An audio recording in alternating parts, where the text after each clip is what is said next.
Let's reconvene the special meeting. Mr. City Attorney, is there anything to report? Good evening, Mr. Mayor. No final action tonight. Okay.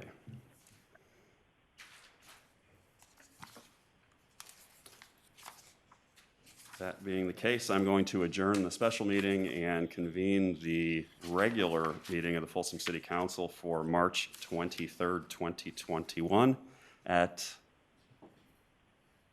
let's call it 6:30 p.m. All right. Madam City Clerk, will you call the roll? Council members Howell. Here. Rodriguez. Here. Aquino. Here. Chalem Chairlift. Here. And Kozlowski. Here. And if everybody will rise and join me for the Pledge of Allegiance. Pledge allegiance to the flag of the United States of America and to the republic for which it stands, one nation, under God, indivisible, with liberty and justice for all.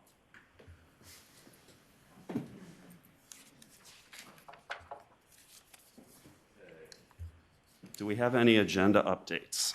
Just one agenda update this evening, Mr. Mayor. We will be moving item number 20, which is the joint city council agenda item, to appear before old business. So you will take that up right after the consent calendar. Very good. All right, we'll start then this evening with business from the floor. This is an opportunity for members of the public to comment on items that are not on the agenda. Anything is fair game. The city council can't comment at this time, though.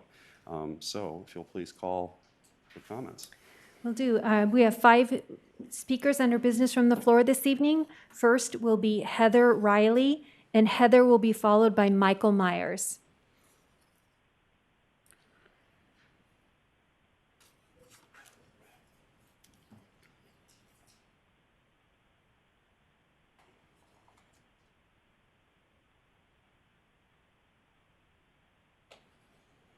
Come on down to the podium here, and you might want to pull that microphone down so we're able to hear you. There you There go. you go. Hello and welcome. Hi, I'm Angelica Riley. I'm actually her daughter. She's a little bit nervous today, public speaking, a little bit easier for me. Today we kind of want to address the sweeps of the homeless camps that they've been doing. My mom spends a lot of free time with our unhoused and unheard friends in the community, and since they can't get a seat at the table, she would like to speak on their behalf today. Well, me through her. I understand the concerns for the safety of our community, and we all understand that accidents happen. But when we have a house fire, we can most of the time rebuild. We have insurances, safety nets, backup plans, friends, family, all places we can go, we can rebuild, and we can redo, where they can't. When something happens to their houses, which are tents, it's not a minor inconvenience. It's their warmth for not just the night, but the week and the month. It's their food, not just for the day, but for months to come. These houses being built south of 50, we hope that there could be some low-income opportunities coming of them. But even if we did have that, the low-income housings that are already here need reform. We have people in the low-income housings that no longer need to be there, that have maxed out, but we continue to keep them. We have people that continue to do drugs and continue to treat these housing places like they're nothing, but as a city, we ignore them. These places have 5 to 10 year waiting lists where homeless people are hoping, just on an off chance, that they might be able to get into one. But it's not likely, especially with the people that are abusing the system as it is. These properties and these things need reform, they need resources, and they need help, they need our attention. Doing sweeps does nothing but push the problem out of our view and into new places. But once we sweep that area, they go back into that area once they've moved on. We're just gonna move them here, and when you sweep that area, they're gonna move back. It's not about just getting rid of them, it's helping them. And that needs to start here in our community with us. These community issues are not going away. So we can fix them or fight about them.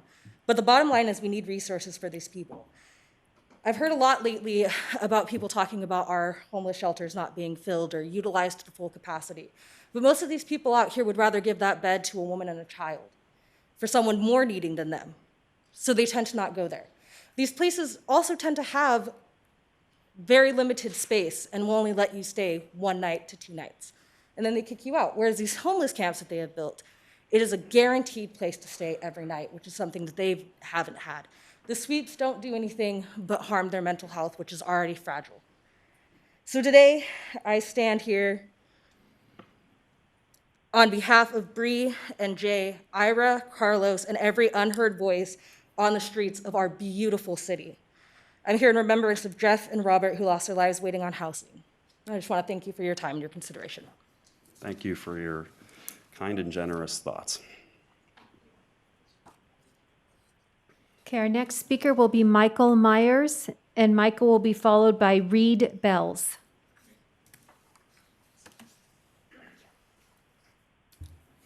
Good evening, ladies and gentlemen. Can I take the mask off or leave it on? I will leave it on. My name is Mike Myers. I'm a citizen of the state, obviously, and I reside in Briggs Ranch. And I'm here to speak on behalf of Reed Bellis. Reed is a longtime acquaintance of mine. He's a family man. He's been married for years and years. He lives on Zanetta Court, and he has he retired from an earlier business and decided to get into barbering. And he worked at Tom's for a while and decided that he could open his own shop. And so Reed decided to open his own shop in Briggs Ranch on Zanetta Court, and he's going to be talking a bit about it. I'm just speaking in favor of Reed. Apparently there's some type of issue with regard to, I think it's the building department permitting or allowing him to operate a barbering business. I will tell you that Reed has been my barber for several years now, first at Tom's and then at his house. He completely reconfigured his home, and he has a 2-car garage. Actually, it's a 3-car garage now that I think about it.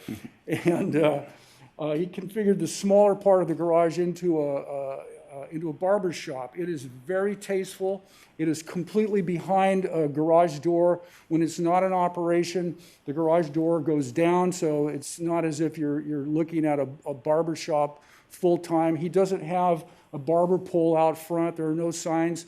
Other than when you lift the garage door up, I think it says Reed Bellis Barber or Proprietor or something along those lines. I think it's very tasteful. Reed does things by the book. When the pandemic hit, he's the first guy who has a mask on. He's the first guy to make sure that when you go into a shop, you're wearing a mask. And he operates a very, very clean barber shop. And I'm here to support that. I'm hopeful that whatever the legal impediment might be, that the city council can deal with it and hopefully get him to a point where he's properly licensed and permitted to operate a fine little business that's very tasteful. It's not upsetting of traffic flows. He doesn't have tons of people waiting in line for him. It's all done by appointment. And I think it's a real attribute to our city and frankly to Briggs Ranch. And so I'm just here to voice my support for Reed Bellis and his operation as a barber. Okay, thank you very much. Yeah, thank you. Our next speaker will be Reed Bellis, who will be followed by Patrick Galvin. Thank you, Honorable Mayor and City Council members. I'm here. I am Reed Bellis, and I'm the one with the barbershop. I'm sad that he came before me to explain the situation. But what transpired, and I sent some details to all the City Council members and the mayor, that on March 20th, I called the permitting office of last year, of 2020, and I was told three things. One, I could have no more than 8 customers a day. 2, I had to provide a bathroom, and 3, I had to provide 2 parking spaces. That was access to a bathroom, not a bathroom inside the facility, which the Board of Barbering Cosmetologies does not require by the state. So once that happened, then I began talking with people about what I was going to do. And I consulted all the people on the court. It's 105 Zanetta Court. They all said, fine with us. And I proceeded. The walls were non-load bearing, so they can be essentially taken down if my wife decides she doesn't want the barbershop there anymore. The electrical was 90% there. I didn't require any plumbing because I operate a foot pump plumbing sink that allows me to just wash my hands and sanitize everything. pulmonary emeritus from UC Davis said that I had the cleanest barbershop with the best airflow in all of California. So once I began thinking about that, I decided, A, I was going to contact my neighbors. B, I was going to talk to anybody in the community that thought, what they thought about it. And I checked with people and other people in Briggs Ranch. And then I proceeded to build it. And on inauguration day of the new president, code enforcement had called me and said somebody had taken one of my door hangers and brought it into city code enforcement to seek clarity. I had already obtained the city license. I'd obtained the Board of Barbering and Cosmetology establishment license. Code enforcement brought senior building inspector out, and they determined that plans should have been submitted. So plans ensued, and plans were approved by engineering and permitting. And then, long story short is, I thought this was a go, and what had happened simply that it got up the chain, up the ladder, and first I was told that I could only, because of a home occupation permit, I could only have a signage 1 foot by 1 foot. So I was prepared to do that, but then I was told, well, you can see in. And then I was told that it looks too commercial for a residential neighborhood. That's what code enforcement had passed along to me, and that there would be 2 weeks for me to come up with an alternate plan. That's when I sent the letter to the city council and invited all of them to come by and take a look and see what was happening. Frankly, it's a slope down to my house, and it's ADA compliant. I take wheelchairs in there. I do everything by the book. And what transpired was it's very sublime, obscure. I have a white car. My neighbor has a white car. Even with my door open, they drive to her house instead of my house. So this is all, sort of looking at it. When I asked code enforcement, well, what's the alternative? He said, I really don't know.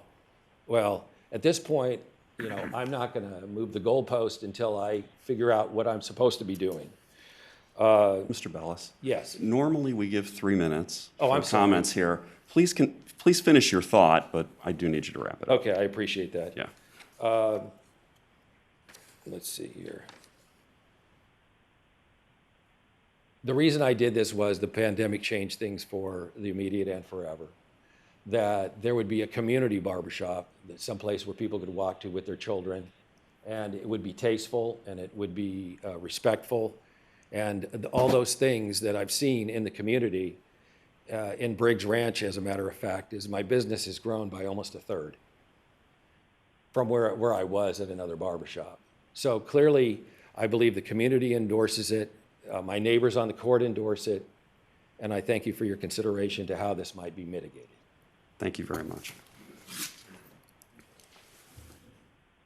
Okay, our next speaker is Patrick Galvin, and Patrick will be followed by Mike Barnbaum.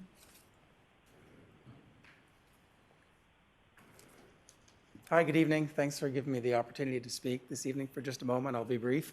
I'm here to lend my support to Reed Bellis's barbershop. I've been a Folsom resident, my wife and I, for 21 years, raised our kids here, and we live across the street at 106 Zenetta Court, just across from Reed's barbershop. So from our point of view, we think the business front is tasteful and unassuming. It's not an issue. The barbershop, the garage door comes up at 9:30 in the morning, goes down around 5:30 in the evening, and it looks like any other house. It's very, it's kind of charming, actually. I really like it. It's only open during the day. Usually one person is there getting their haircut, so there's one car out in front or in the driveway. So we don't see vehicle traffic. We don't see problems with foot traffic. And during the pandemic, it's been really nice to be able to go in and get your haircut in a place that's safe.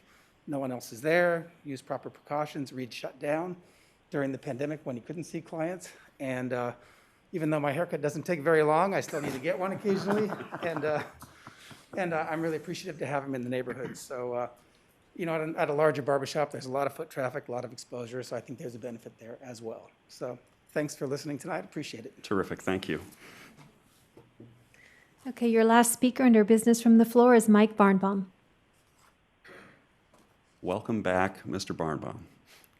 Thank you very much, Mayor Klosowski and City Council. It has been a long time since I've attended an in-person meeting. But thank you, and thank you to City Manager Elaine Anderson and Public Information Officer Christine Brainer for the opportunity to deliver to Folsom residents and others news you can use. And I welcome your comments when I am finished. Thank you. Beginning Monday, April 5th, Folsom residents and others will be able to take advantage of an expanded Smart Ride zone provided by the Sacramento Regional Transit District. As you might be aware, there is a Smart Ride zone that currently exists in Folsom city limits. And there is another Smart Ride zone which serves the historic Folsom light rail station and provides on-demand, same-day, weekday service to the communities of Orangevale, Fair Oaks, Citrus Heights, and Antelope. So that makes the historic Folsom station an overlap of 2 Smart Ride zones. The one which we're going to discuss with you is the one that focuses solely within Folsom city limits. And that the Folsom zone will expand on Monday, April 5th to the area south of Highway 50 in the Empire Ranch, Folsom Ranch area. This is new service for that section of the city of Folsom. There has not been a fixed route service of that nature providing service in this area before. And we wanted to work with you to let you and your folks that use this service know about the expansion. A new map of it is available at www.sacrt.com. And hopefully, since it's a product offering service within Folsom city limits, the hope would be to cross-promote that service on folsom.ca.us if at all possible. I don't know what the cost would be to do that, if little, if any, but wanted to provide this to you this evening because this is the last meeting before that expands again on April 5th. And anyone interested who wants to chat about this directly with RT on April 2nd, beginning at 10 a.m., you can go to the RT website, post questions directly to Henry Lee in the Transit Talk online monthly chat, and he answers all questions the first Friday of every month from noon until 1. Do you have any questions or comments about this news you can use? I think it's wonderful. Carrie, did you want to comment at all? No, it's great that the service is expanding, and I understand that the usage has actually been up. It's a super good deal, and the way RT is operating this is, say a group of people wants to go to Sutter Street. Mm-hmm. If you have 5 people that are in your group, it's free. Wow. It's a super good service, and it's a great way to to get small groups of people that want to go out for dinner or want to go somewhere else and they don't want to have to drive, or particularly in the historic district if they don't want to have to park. Group Uber, I like it. Yep. Grouper. It has been a role model across the country, and a lot of people have pointed to the Sacramento Regional Transit District and their very innovative ideas of starting this, and a lot of other entities across the country, including one of the biggest systems in the country, the LA Metro, is starting some zones of their own. Fantastic. That's really great. Christine, just a question for you. Do we have in the new updated, we're going to talk about the updated website, do we have a transit page that this can be promoted on? Yeah, so we're happy to add the information on our city's website, our e-newsletter, and our social media pages free of charge. So, Excellent. All right, thank you. Thank you, Mr. Barnbaum. Great, thank you. And I Appreciate did, it. I did want to add that Mr. Barnbaum is so kind to come and give this preview, and then Henry Lee's executive team is going to come visit us in April as well. So we'll get some additional information, and I appreciate you kind of coming before it's launched. That's extraordinarily helpful to us. Thank you. Yes. Thank you. Thanks, Mike, for going out of your way. Oh, because absolutely. Elaine Yeah. just mentioned that the executive team from RT is going to be here, but it's easy for them because most of them live here. Yeah, oh, yeah, I know at least, without saying names, I know at least 2 of them on the executive team do live here. And I hope that you'll participate in board member Valenzuela's idea from last night, which is a rider challenge. And it's, her idea was folks like elected officials ride, take selfies, post it, and things like that. If you want to see what the details of what her idea was, go to the SAC-RT YouTube channel. And the meeting from last night is already fully posted there. It was maybe a 30-minute meeting, if even that. Fantastic. And that was mostly because Supervisor Kennedy from Sac County usually wins the challenge, and Katie's trying to challenge him now. Gotcha. Yeah. Okay. So, Little but I healthy think- competition's a good thing. But I think if I'm pretty sure that Mike is the one that actually logs the most miles. Undoubtedly. Thank you, Mike. We need to move on. Thank Appreciate you, it. absolutely. Thanks, Mike. Okay, we do have one more speaker under business from the floor. It's a caller on the line. Frank Maestro, are you available? Yes, can you hear me? Yes, we can hear you fine. Go ahead. Yeah, thank you. And I do apologize for not being able to be there in person. I actually had no idea this meeting was taking place tonight, and I actually found out about it from one of my neighbors that is there in attendance. And I'd like to speak on the topic of Mr. Bellis's barbershop on Zanetta Court. And Reed, I will apologize to you that I did not have a chance to speak to you personally, and I guess we would have had an opportunity had you actually approached me on my thoughts and feelings on your barbershop. So I do live on Zanetta Court. I live on 108 Zanetta Court, so I'm one of the neighbors on the court. And I can assure you I was never consulted prior or after to the barbershop being open. I do agree with Mr. Bellis and his comments that the pandemic has changed everything now and probably forever. And I certainly do not want to take away anyone's opportunity to earn a living. Mr. Reed and Mrs. Bellis, they've been neighbors of ours for a very long time, and this is nothing personal, and they're very nice people. And I believe it's a very commendable job. I just don't think it's necessarily appropriate for the neighborhood, and his barbershop is not distasteful, it is tasteful. However, I just don't believe it is appropriate for the neighborhood. I do believe it has the propensity to bring down the property values, and that is something that I hold very near and dear. And I can tell you from speaking to other neighbors as well on the court, I believe they feel the same way. So what I would ask of the city council is that if there is going to be any due diligence done, that perhaps you speak to actually each one of the neighbors on the court, because I can again assure you that I was not consulted prior to this being built, nor after, for my feelings on the matter. So I think that's really all I have to say at this time. Like I said, I apologize for not being there in person, but I literally just found out about this meeting moments ago. Thank you for your time. Thank you, Mr. Maestro. Okay, that concludes your business from the floor. Okay, excellent. So I called the next item. Your next item this evening is scheduled presentation, item number 1. This is a proclamation of the mayor of the city of Folsom proclaiming April 11th to the 17th, 2021 as National Public Safety Telecommunicators Week in the city of Folsom.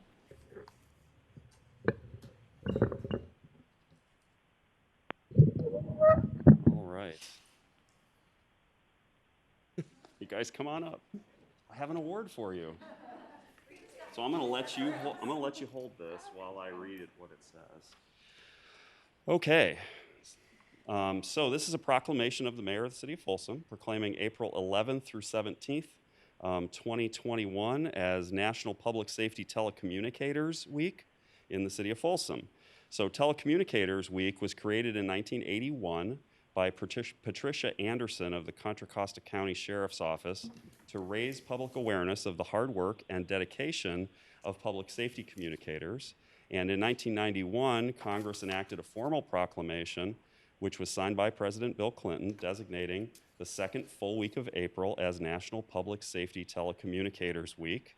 And the Folsom Police Dispatchers often serve as the first point of contact for our citizens in need, and the Folsom Police Dispatchers are the calm, nameless and faceless voices who always answer the phone in times of crisis and dispatch emergency personnel to help protect property and save lives. And in 2020, during the national COVID-19 pandemic, Folsom Police Dispatchers answered a total of 94,058 telephone calls and dispatched first responders to more than 40,000 events. And in 2020, Folsom Police Dispatchers answered 21,184 911 calls, with a 99.09% being answered in 15 seconds or less. And the Folsom Police Dispatchers continually exhibit compassion, professionalism, and understanding during the performance of their job. Now, therefore, I, Michael D. Kozlowski, Mayor of the City of Folsom, on behalf of the Folsom City Council, do hereby proclaim the week of April 11th through the 17th, 2021, as National Public Safety Telecommunicators Week in the City of Folsom, and extend our gratitude to the Folsom Police Public Safety Telecommunicators for their dedicated service and commitment to keeping our community safe. Thus proclaimed this 23rd day of March 2021.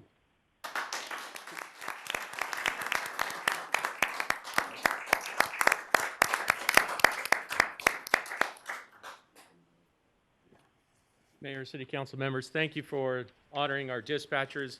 As said in the proclamation, they're the nameless, faceless people that answer the phone calls, that are there.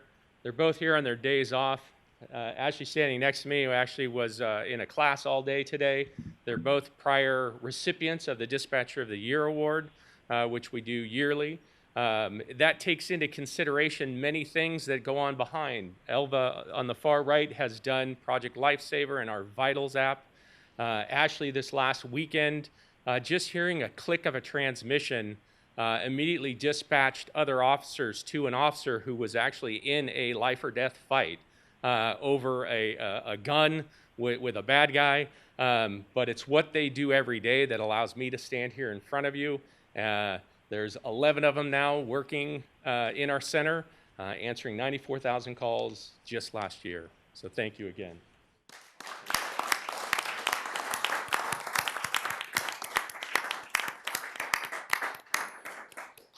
Either of you want to say anything? Okay. All right, thank you everybody.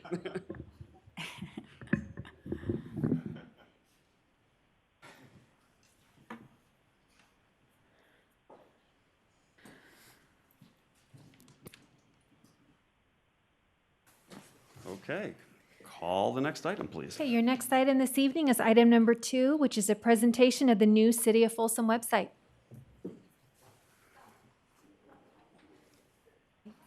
Good evening, Mayor and council members. My name is Christine Brainerd, and I'm the City of Folsom's Communications Director. And we're really pleased to share with you our brand new City of Folsom website tonight. Our website is the primary information source for the City of Folsom, providing direct 24/7 access to City of Folsom news and information, as well as access to city services. Our website has more than 2 million visitors annually to the website, making it truly our city's busiest public lobby.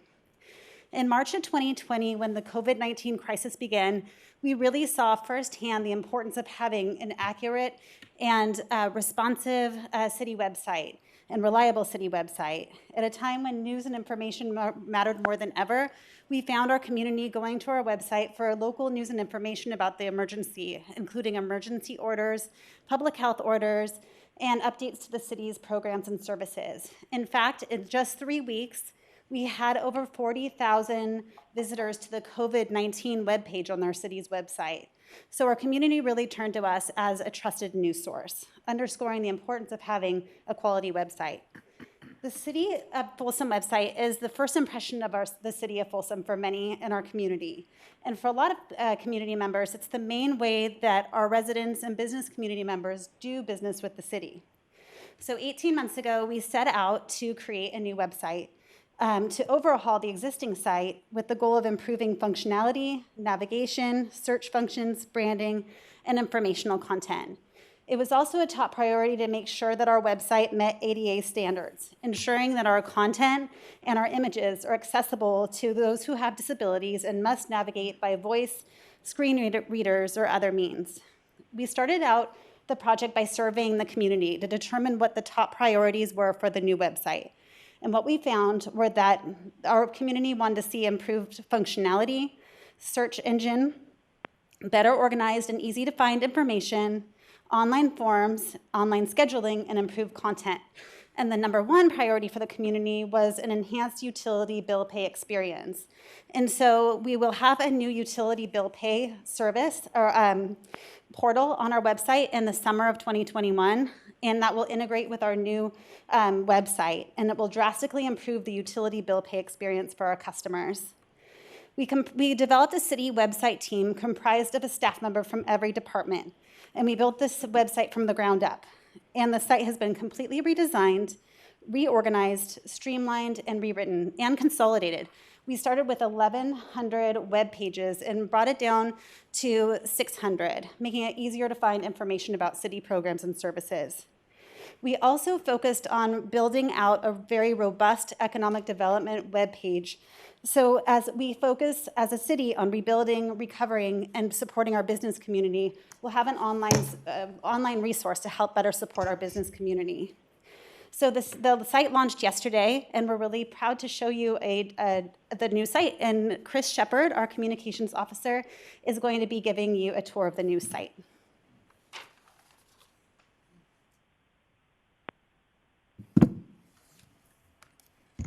Good evening, Mayor, council members.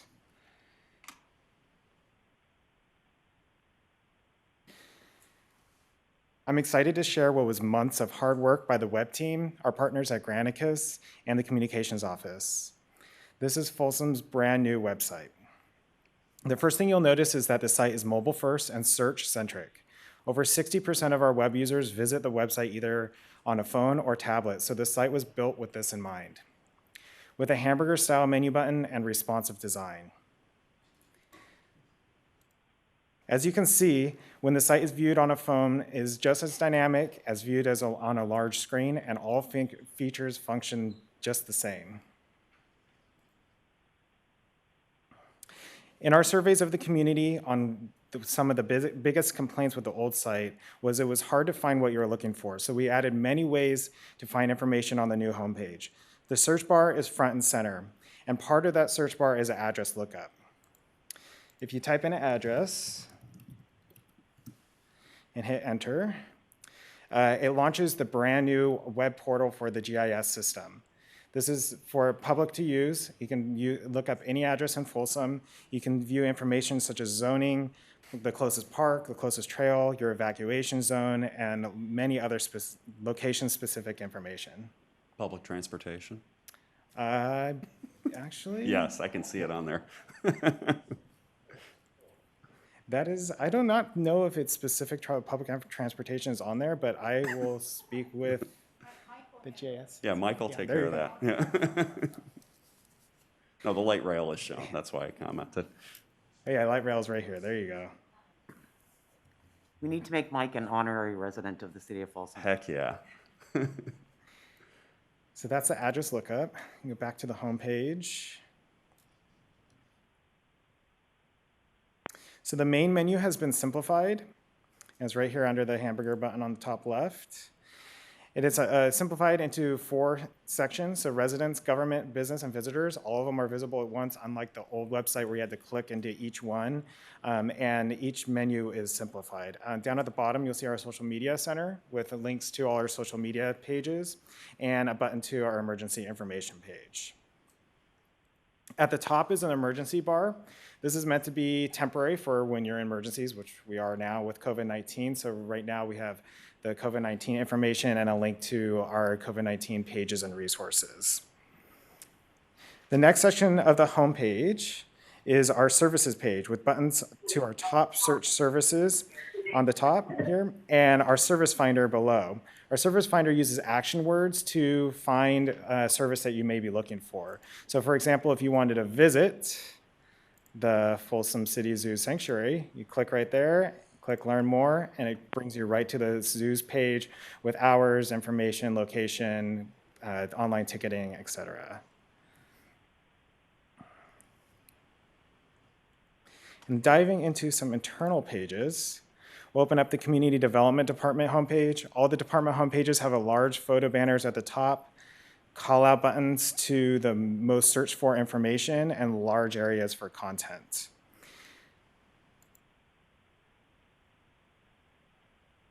As you can see on the utility billing page, one of our favorite features of the new system is an accordion widget, which is this. It allows you to have expandable sections of information. This is one of the things that contributed to reducing the size of the web page and reducing the number of pages because we're able to combine multiple pages into one. It makes it a lot faster for the users to navigate the website. And next I wanted to show you on our parks page a new feature for facilities that's used very well here that allows you to see all of our parks in one place. It's all alphabeticalized, but if you're looking for something specific in a park, you can say you're looking for a barbecue because you want to have a barbecue with your family. You click that, and it will list just the parks with the barbecue amenity. You can click into each one, see some more information, more pictures, has an address you can click in, and you can open up a Google Maps and see the specific address and get directions. So that is the parks. Next, I'm gonna pull up the library homepage. So the library has a completely separate subsite, meaning that is designed and looks completely different. The reason for this is they had special requirements for their catalog search that we wanted to integrate that couldn't be integrated to the other system. So it is, again, just like the homepage, search-centric. It's right there front and center, but it defaults to the catalog. So you're able to search for any books you would like to, and it would automatically go to the library's catalog. You can reserve and check out the book online. Their homepage is, like I said, it's completely different design from the homepage, from the main page, but it has similar colors and similar design aesthetics to complement the main site. Back to the main site. And lastly, I want to touch on the new economic development pages. This was designed with an emphasis to be a hub of city resources for existing and prospective businesses. We have pages on here for general demographics, meant to be very dynamic, a lot of movement. We have a page dedicated to amenities and lifestyles that really puts Folsom's best foot forward for businesses that may be looking to relocate.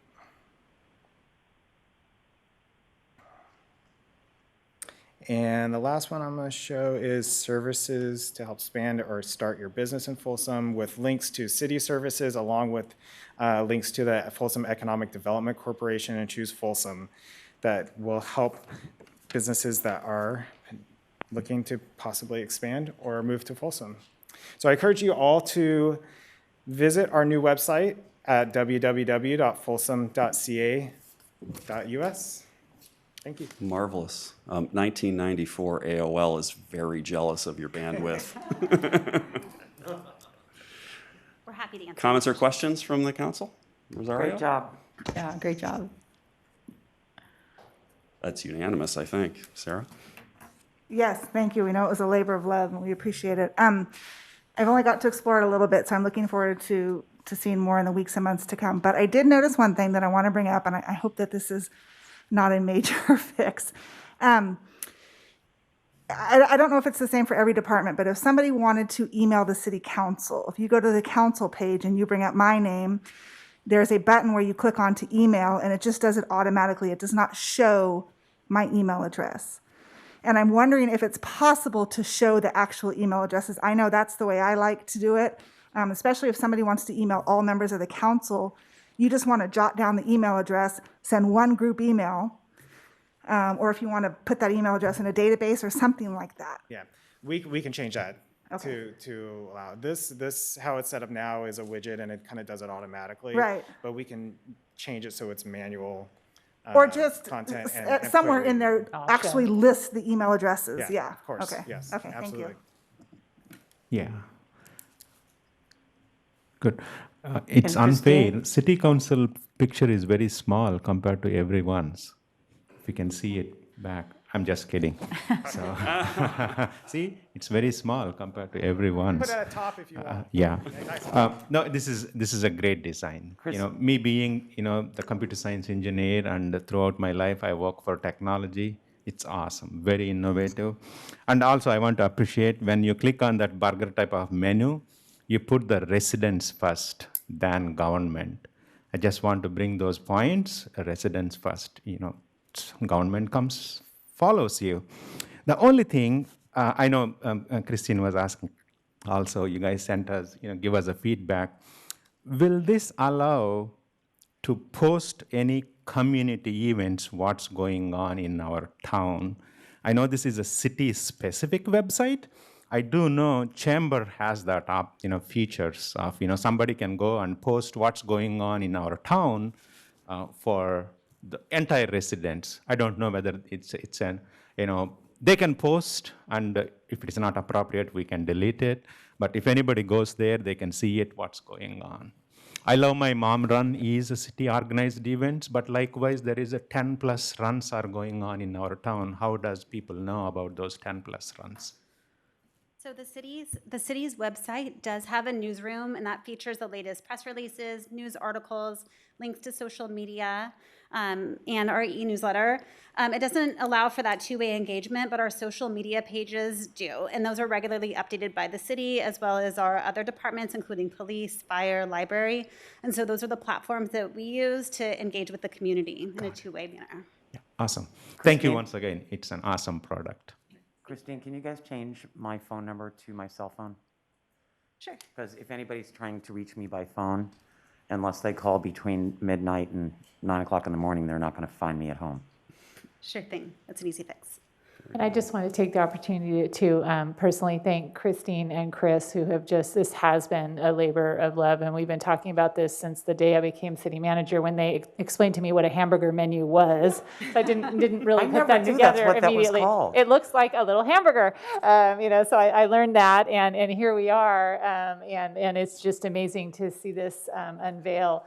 Chris and I are both early birds. We start very early in the morning at work, and I can't count how many times, I've arrived extremely early, and he clearly had already been there for an hour, slaving away on this site. So thank you both. Appreciate it very much. Yeah, I think some of the social media feedback was the prior website was a little antiquated, whereas this one is going to fulfill those requests that people were asking for. And that search portion is fantastic. Yeah. Mm-hmm. Thank you. The search actually works on the new site. That's great. Good work. Thank you very, very much. Great job. All right. Okay, please call the next item. Oh, I do believe we have a caller on the line who wanted to speak on this item. Are you there? I believe that would be me, and I'm Margie Donovan. I'm a resident of the city of Folsom. While you were presenting this website, I was quickly perusing it for accessibility. I happen to be totally blind, and I didn't have enough time to really check it out, but one thing that is very noticeable to me is you have a font size, but typically websites will also have options for black on yellow, yellow on black, different people, different low vision, see different contrasts better. And so the second part, so that's a statement, which leads into the second, my question. Did you guys have an outside accessibility vendor test this website for full accessibility for all people with disabilities. And I will close by saying, I know a lot of web developers honestly, truly believe that they know the ins and outs of accessibility, but I can tell you there are website specialists out there just because many website builders do not know the whole gamut of accessibility. Thank you. Thank you very much for those comments. Chris, can you answer the question that was posed? Yeah, so as far as contrast goes, there's something I called WCAG standards, and that is what the ADA laws refer to. And our website does meet those standards, which is the AA level of that standard for contrast. Yeah, some websites do have that ability to add additional contrast, and I had to look because I wasn't 100% sure if we did or not, and I can talk to the vendor about that, if that's something we can add or not. As far as the other question with the, if it's been An accessibility specialist has looked at it, not directly. This system runs on a company called Granicus's Gov Access system, which is made specifically for government agencies and specifically to meet the standards of web accessibility. So we were really careful when we built out the site and then migrated the content over that everything is up to those standards. But to answer her question, no, it hasn't been looked at by a third party. Okay, all right. Well, maybe I can just make this suggestion to Ms. Donovan. If you reach out to Christine Brainerd here at the city, we probably could use somebody to test drive pieces of the website, and it would be great help if you did that. And Margie, this is Elaine Anderson. You and I have had many conversations over the years, and Yes. you've always been extremely helpful in pointing out things just as simple as some of us just don't consider that, like PDF readability and that sort of thing. So we would welcome any of your feedback, and as the mayor is saying, kind of that user drive for us. So thanks. And I will say, honestly, I can do my testing for myself. I am not an expert in website. I'm very familiar with WCAG. And I can also tell you there's new standards coming out from the Access Board in Washington, D.C. I don't think that's going to apply here because this is going to be implemented prior. I would urge the council to not pass this website until it's been checked out by a web accessibility specialist. And the reason I would encourage that is I'm happy to work with the city and do my own personal testing for my own personal use. But if we put up a website that is not accessible, and there are many, many landmark cases about website accessibility in the courts. And I don't want to see my city go through the courts because of a lack of accessibility. And I now mute. Thank you. Yeah, thank you very much. Okay, well, let's continue to improve this as we go, okay? Thank you very much. Thank you. All right. Okay, you have no more speakers on this item? Okay, so we'll take up the consent calendar. Is there anybody from the I'll council? move the consent calendar 3 to 12 if somebody wants to pull. Hang on just 1 second. We need to pull item number 6 because somebody from the public would like to comment on it. Does anybody else want to pull an item for discussion from the council? Okay, I will accept a motion.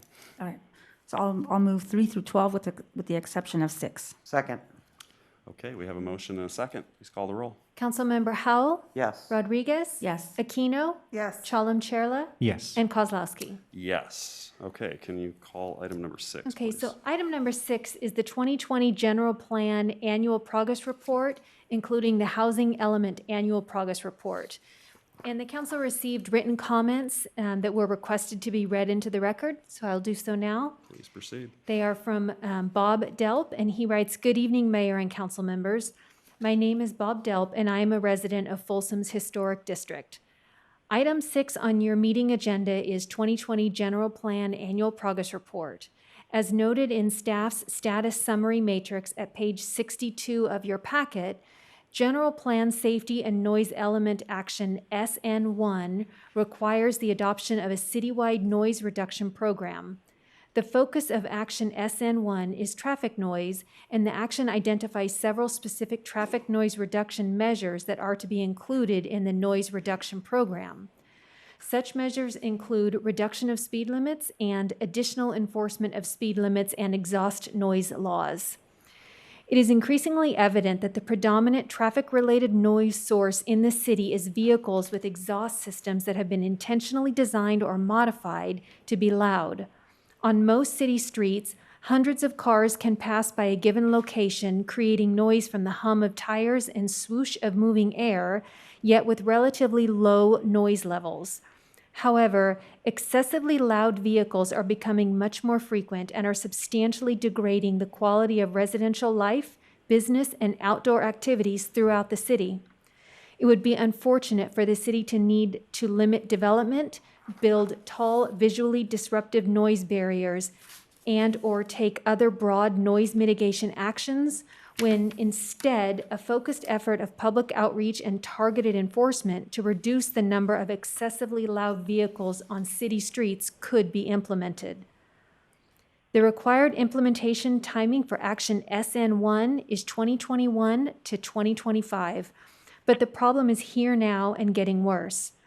I encourage the council to work with staff to make developing and implementing the required noise reduction program a high priority, with an emphasis on reducing the number of excessively loud vehicles on city streets.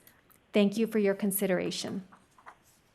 Okay. Any questions from the council on that account? I would just comment that I agree with him 100%. I mean, it is incredibly noticeable, but at the same time, I personally witnessed Sergeant Beatty pull somebody over and ticket for having a modified vehicle with excessive noise. So I think that the police are doing it. As Sergeant Beatty said, if he can hear you before he sees you, it's a problem. So, What exactly is our ability to, maybe for Chief Hillman, since he happens to be in the back of the room, what is our purview over people's modified vehicles and how noisy they are? Because it is genuinely annoying. And I know you have many other fish to fry, but. So Rick Hillman, Police Chief. Thank you. Good evening. We do cite when we can. We do have a special class that we offer officers, and we are holding that class very soon so that we can get more officers through that so that they can look at not just the sound of a vehicle, but what modifications have been made to the vehicle and make sure that they are approved by the vehicle code. So we do what we can, and when we hear them, like you say, before we see them, then that's an issue. Sergeant Beatty is an instructor in that course, so I'm sure he's very well versed in that area. Is it a question of the legality of modifying the exhaust or the question of how much noise it emits? Both. Both, okay, gotcha. So there's a decibel reading, and then there is modifications that can be made that or that cannot be made that are oftentimes done. Gotcha, okay. YK? Chief, is that legal to send if I'm behind that noisy car? I can see that it is making a lot of noise and I can see the number plate. I can send through some way to police to record and collect that. That would be texting while driving? Yeah. That's wife. illegal. Yeah. We don't have anything in place like that. No, is that legal? That's what I'm asking. Oh, if yes. My daughter can text you, not text you, city. Yeah, we don't have anything in place for the police department to receive any types of information like that other than through contacting our communications center. Okay. And normally it's very difficult to catch somebody, especially just with a loud exhaust when we're spread out over the city. So, okay. Yeah. Well, please continue to do the best you can with that issue. Any other questions for me? No. Thank you But very much. good one, Kerry. You're right. All right. I will entertain a motion to pass consent item I'll number move consent item 6. No, I'll second. I'll second. Okay. We have 2 motions and 2 seconds from the same 2 individuals. Yeah, but Please you call only the get to roll. vote once. Council members Howell? Yes. Rodriguez? Yes. Aquino? Yes. Chalem Chella? Yes. And Kozlowski? Yes. Okay. And we are going to temporarily adjourn the regular meeting and take up the joint city council agenda for the Folsom Redevelopment Successor Agency, Folsom Public Finance Authority, South of 50 Parking Authority, and the Folsom Ranch Financing Authority meeting at this time. So would you please call the roll for that meeting? Council and board members Howell? Here. Rodriguez? Here. Aquino? Here. Chalem Chella? Here. And Kozlowski? Here, if you'll. First item is your consent calendar. I will move adoption of the consent calendar. Second. Okay, we have a motion and a second. Okay, Howell? Yes. Rodriguez? Yes. Aquino? Yes. Chalem Chella? Yes. And Kozlowski? Yes. Okay, call the next item. Okay, your next item is a public hearing, item number 20. This is Folsom Ranch Financing Authority, City of Folsom, Community Facilities District Number 21, White Rock Springs Ranch, Special Tax Revenue Bonds, Series 2021, and City of Folsom Community Facilities District Number 21, White Rock Springs Ranch, Special Tax Bonds, Series 2021. You have two resolutions before you this evening, Resolution Number 10603 and Resolution Number 007, Folsom Ranch FA. Fantastic. Do we have a presentation? We do, short one. Good evening, Mayor, council members. Stacy Tamani, Finance Director and CFO. Tonight I'm presenting the Community Facilities District Number 21 Special Tax Bonds, Series 2021. For background information, the council approved CFD 21 on February 13th, 2018 under the Melrose Act.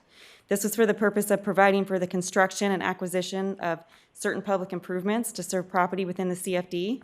The cost to construct all the facilities necessary to service property within the CFD is estimated at $75.3 million from a combination of backbone infrastructure and subdivision improvements. The backbone infrastructure costs to date are $40.3 million, and that includes improvements such as roadway construction, utility line extensions, storm drain detention basins, environmental mitigation, soft costs, earthwork retaining walls, and the associated landscaping. And then the subdivision improvements are estimated at a cost of about $35 million, and they're items such as underground utilities, subdivision roadways, street lighting, sound walls, and landscaping. Here we just have an illustration of the CFD area depicting the development. It's located north of White Rock Road, between Savannah Parkway and Empire Ranch Road. So with this item tonight, we're proposing the issuance of special tax revenue bonds in an amount not to exceed $15 million. The proceeds will be used to finance the acquisition and construction of public facilities, fund a debt service reserve, fund capitalized interest, and pay certain costs of issuance. The recently appraised value of the property within the CFD is at $105 million.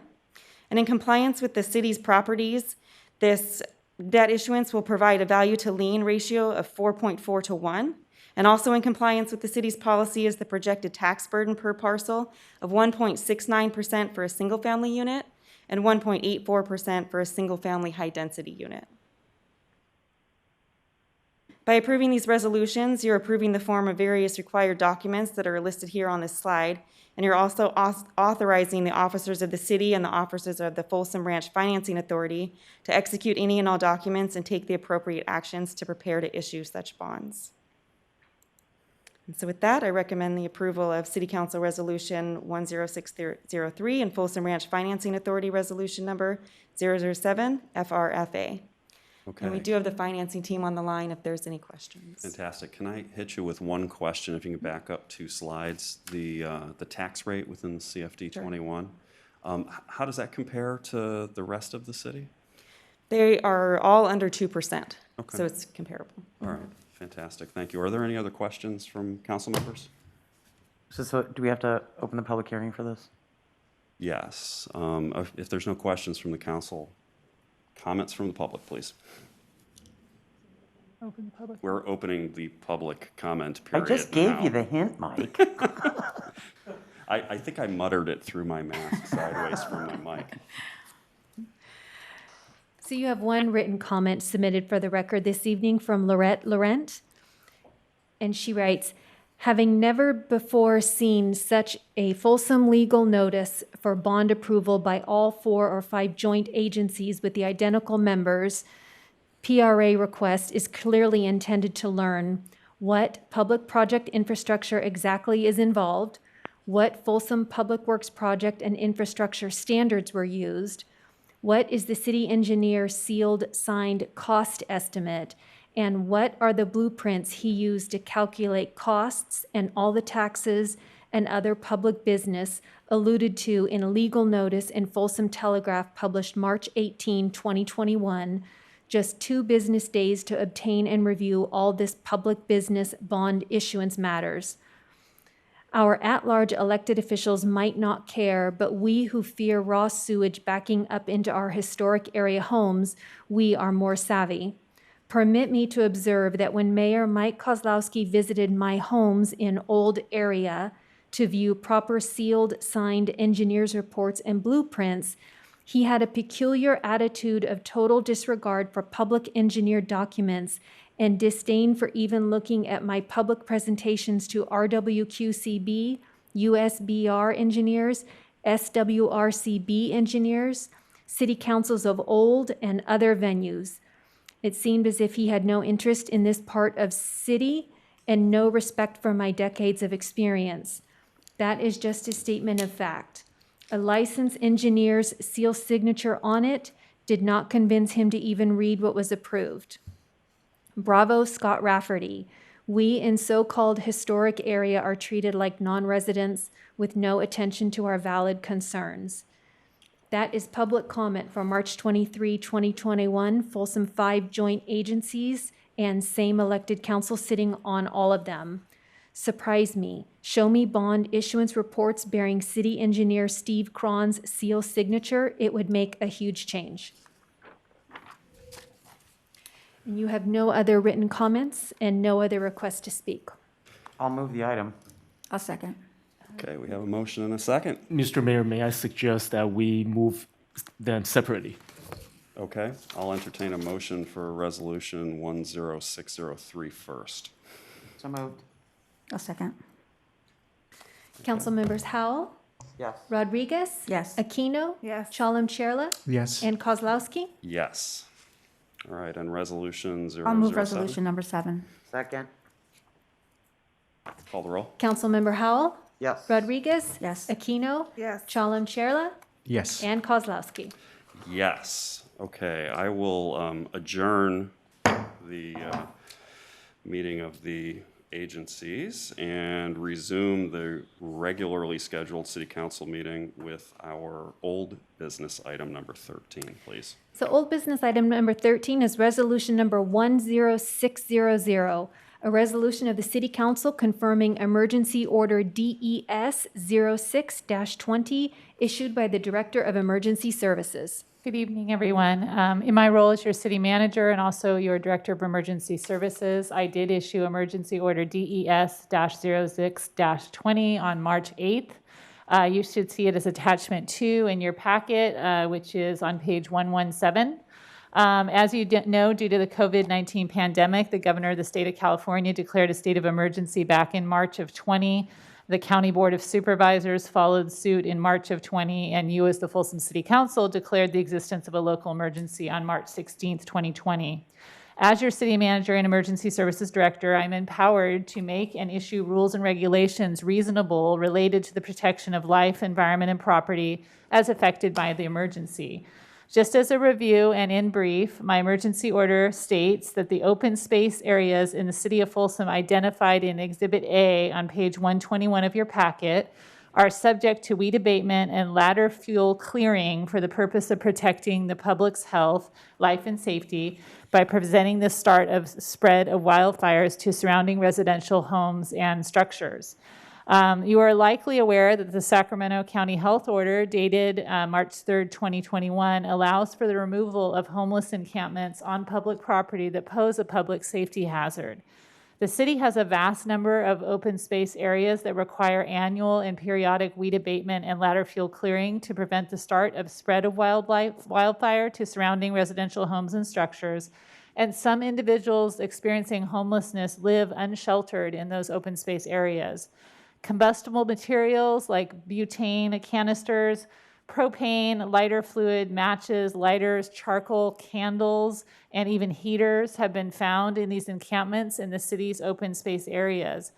Unfortunately, over the past year, the Folsom Fire Department has had to respond to at least 7 open space vegetation fires in the city that are associated with homeless encampments. All of these fires had significant potential for property damage and destruction, not to mention life and safety danger, not only for residents, but for the homeless individuals living in those encampments. The emergency order also stated that temporary abatement of homeless encampments under this emergency order shall follow the city's standard noticing protocol to individuals experiencing homelessness in the identified area so that homeless individuals can collect and safeguard their personal belongings, and the items that they no longer need or want can be discarded properly in the city provided refuse containers. I do hear the concerns of Heather Riley and her mother who spoke earlier. Please be assured that in working to help increase the wildfire safety of these open space areas, we will continue our efforts to communicate with homeless individuals who may be affected and try to compassionately connect them with the services they so need and deserve.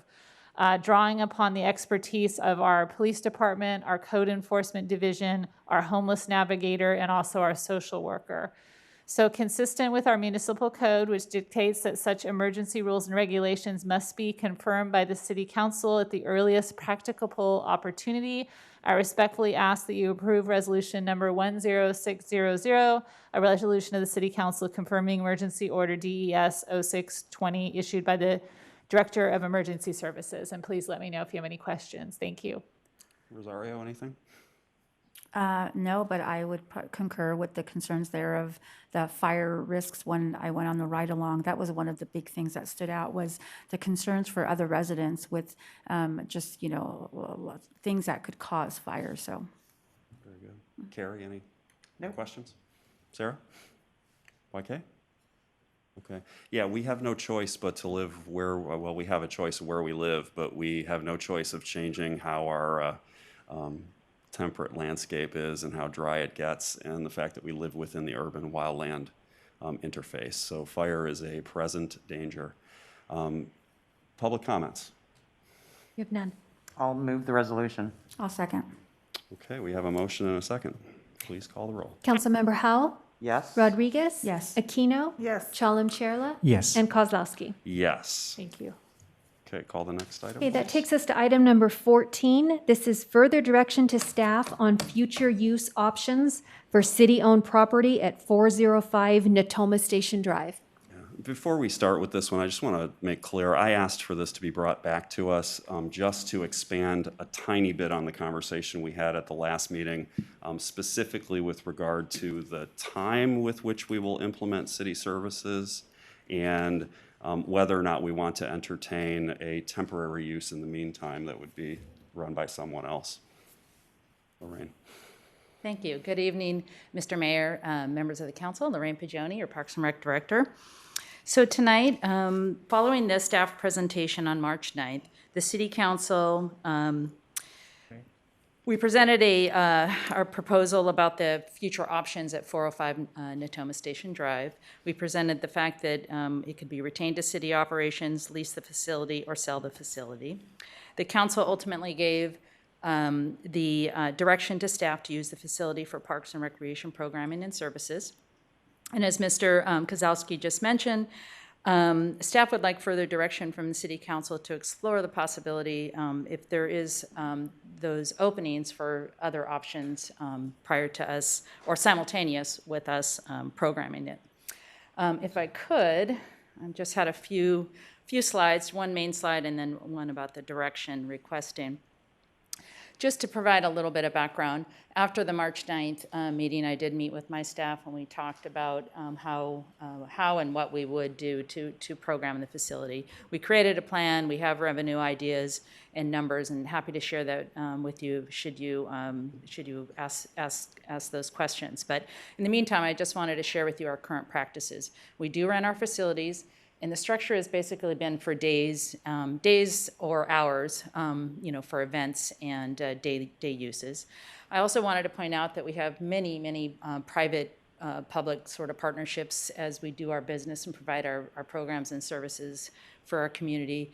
We have over 20 different private businesses we work with that are in the art-related contract world. And as you may recall, when AB 5 was enacted, we had to look at each of our business partners and figure out what bucket they fit into. But we also have 20 other contracted partners that we call business to business, and so those are like martial arts and volleyball and whatnot. Whenever we get into those relationships, usually it's a 60-40 split. So that's kind of the customary way we work with partners. The contractors we work with provide programs and services that augment what the city provides. And it's somewhat deliberate so that we're not competing with ourselves, right? If the city offers kindergarten readiness, we would not probably offer kindergarten, have a partner that does kindergarten readiness. So, and that's just so that we can, with limited facilities, we have two main facilities in the city. We have the community center and the Rotary Clubhouse. So we have limited facilities to execute those opportunities, as well as 48 Natoma. So we have not typically rented out our facilities for long-term rentals, just as I'm sorry, I should have done the slideshow on that. My apologies. So the further direction here is what would be the minimum time frame you'd be interested in if you wanted to pursue short-term arrangements? The thought being perhaps if it was longer than a few months, it might necessitate maybe an RFP process. The other question might be, what rate would the city council like to consider for that property? The community center rate might be comparable.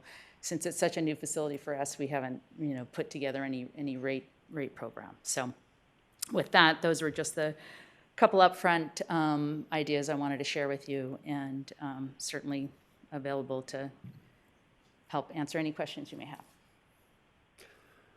Okay, the principal question that I have is about the timing of introducing city services into that building. The ideas that you presented at the last council meeting, I know that you've had some thoughts about how to prepare the building for them. The question being, which of those services can we operate currently under the COVID restrictions? And when is the earliest date that you'd be able to implement them? Thank you, Mr. Mayor. If they're not restricted by COVID. Yep, thank you. Yes, we definitely have the COVID hat on right now. Mm-hmm. And given that, I put together a quick little graphic that shows what our vision is of getting in there quite quickly. The A and the B and the C areas are where we could put vacation zone. So currently our vacation zone is over in the community center. If we go to this facility, we can actually add another cohort. So we're operating in the cohort environment. So this would allow up to 98 or 100 children in this setting. We currently have about 56 at our vacations, or we would probably be able to accommodate about 56 over there. And there's a little more detail on that, even though there's a large area there. This site particularly lends itself to adding another cohort because we have that backyard area. So just for clarity, though, that's a program that you could run right now, or one that is restricted because of COVID?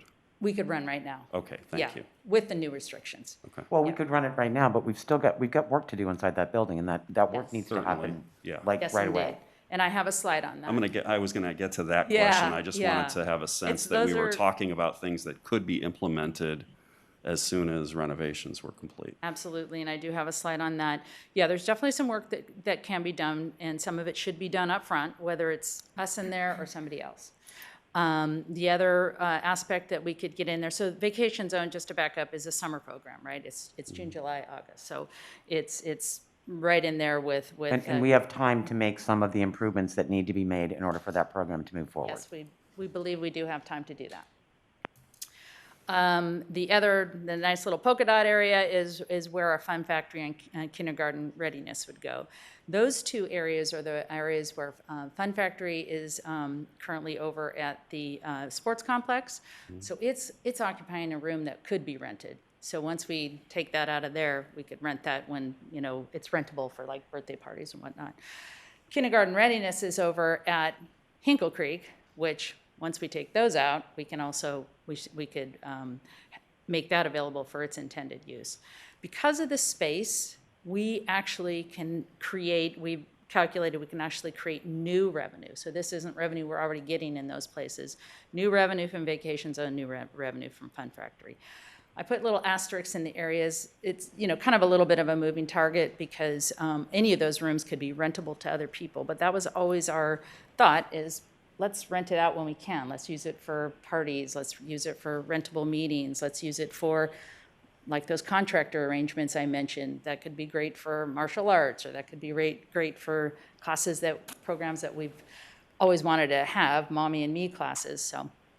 So those are kind of the rentable ideas. We also have it identified as future ceramics, which is an upcoming pending need that we explained on March 9th. You know, that's one of the very, very impacted programs.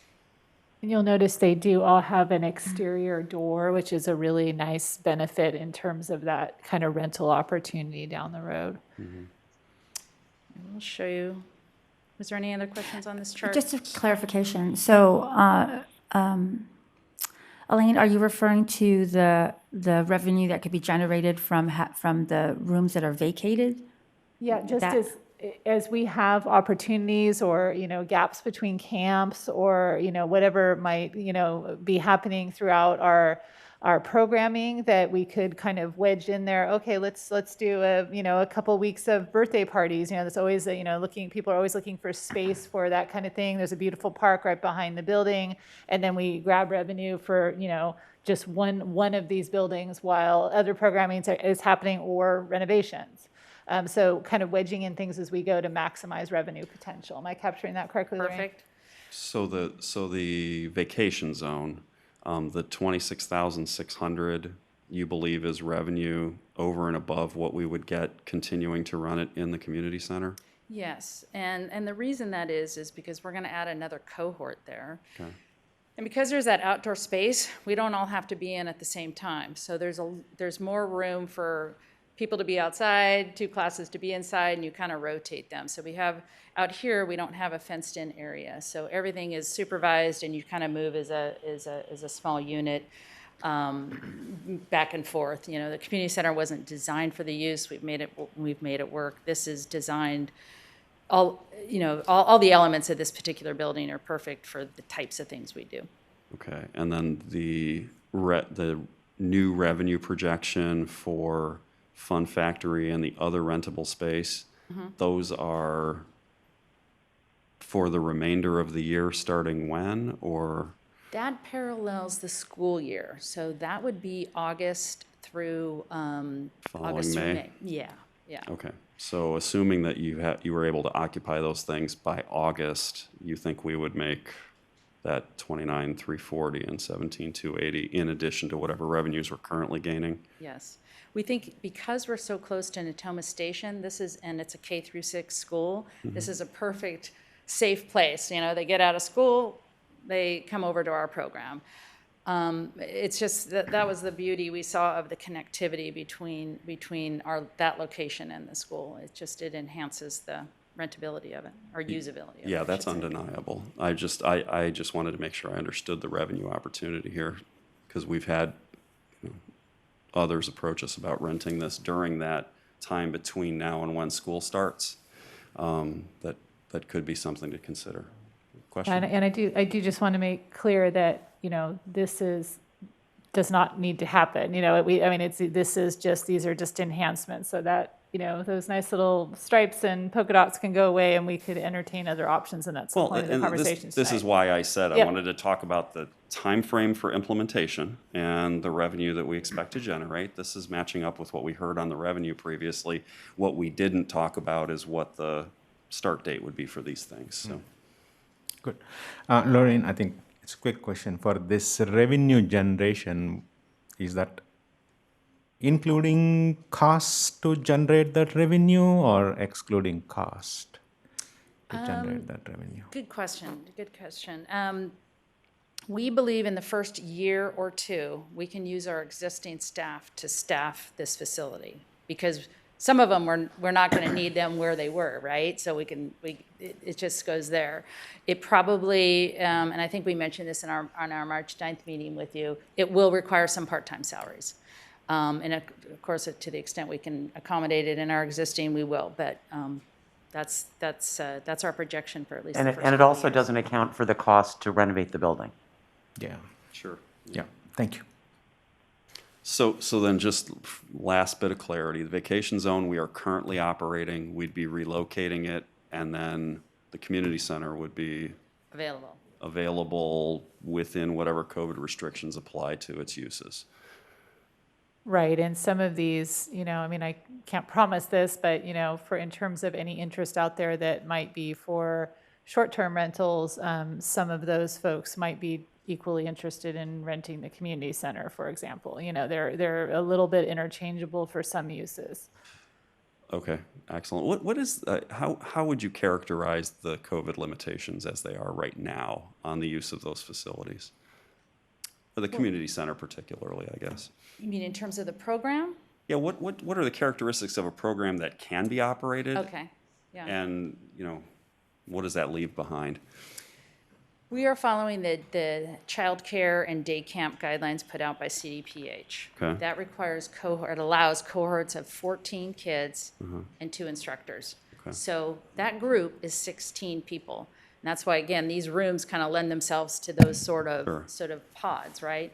In a community center, those 16 pods, we've actually kind of allowed an abundance of room because we don't have the same kind of isolation areas that we could create here. So yeah, so it's 16. And then in terms of the square footage per child, it's 28 square feet per person. So that's how you can figure out what your maximum capacity is. So this. And that whole thing could change 2 weeks from now. Certainly, yeah. I was just trying to deal with the facts as they right, exist. Right, yeah. Right. Yeah, we're yeah, exactly. So at the moment, then we're limited to childcare in cohorts. Yes. With dedicated instructors or supervisors for that. Okay, and somebody wanting to rent the community center for a birthday party still can't happen, or an Eagle ceremony. Right.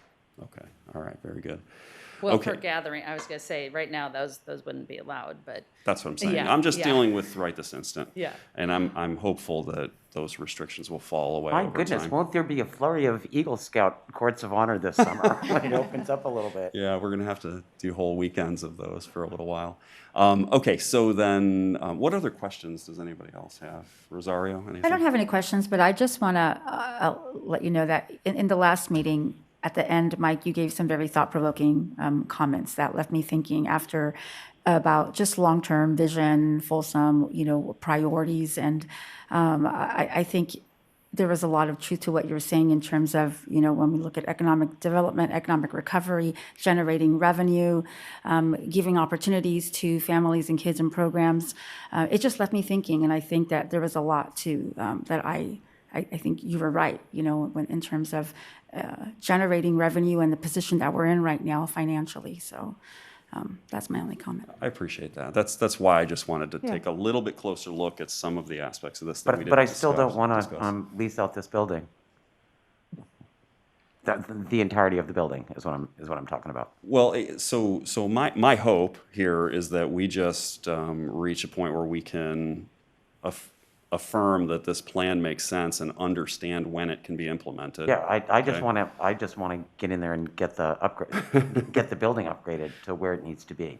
Well, I'm hoping that an Eagle Scout will take on the ADA improvements for us. That would be excellent. Very good.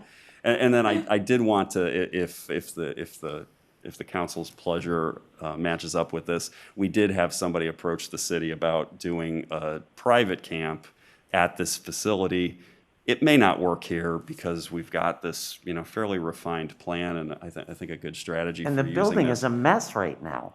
But I would like us to be able to give the staff direction to try and talk with that person about maybe using the community center if it's if it suits the, suits the parameters of what our limitations are. So, Sarah. The revenue generated from rentals of parks and recreation facilities, does that just go straight into the general fund, or is that? Yes. Okay. I also asked the mayor to bring this back because I think there was some information that was not shared last time with the council, last meeting, which I think was really important to have a thoughtful discussion, and that is that there is somebody who is interested in renting this building in full for a short-term lease, 10 weeks. I think, and also in light of our later discussion on the agenda about the rodeo arena, it seems like there's a bigger discussion that needs to happen at the Parks and Recreation Commission level. And that is, there's a balance, right, between here are our facilities and here's the programming that we want to offer. And at the same time, we're going to have a visit next month from the Parks and Recreation Commission, and they're going to remind us, as we know, that there is a laundry list of improvements that, millions of dollars worth that we need to have for our parks, equipment replaced, asphalt redone, all that sort of stuff. And I mean, it seems like if this is what would generate some serious revenue, why would we move somebody from the community center to here and not just keep them at the, it just seems like there's a bigger discussion that needs to happen to figure out where is the income earning potential and how do we balance that with our programming needs. And I don't think that discussion should happen here. I think it should happen at the Parks and Recreation Commission level. So I think if I had known at the last meeting that there was somebody who was very interested in a short-term lease for this facility and doesn't mind some of the cosmetic blemishes that exist right now, that, I think I would have been more open to saying, okay, let's lease it for the next 10 weeks. Let's get some money. And then, especially in light of the fact that we cannot have our normal programming because of COVID, at least at this moment. So, I don't know, those are my thoughts at the moment. All right, any last questions, and then let's take public comment on this?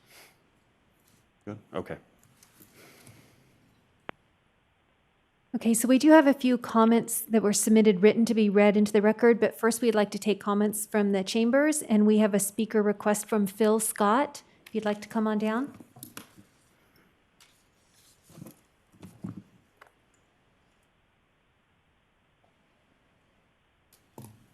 See if this works through here.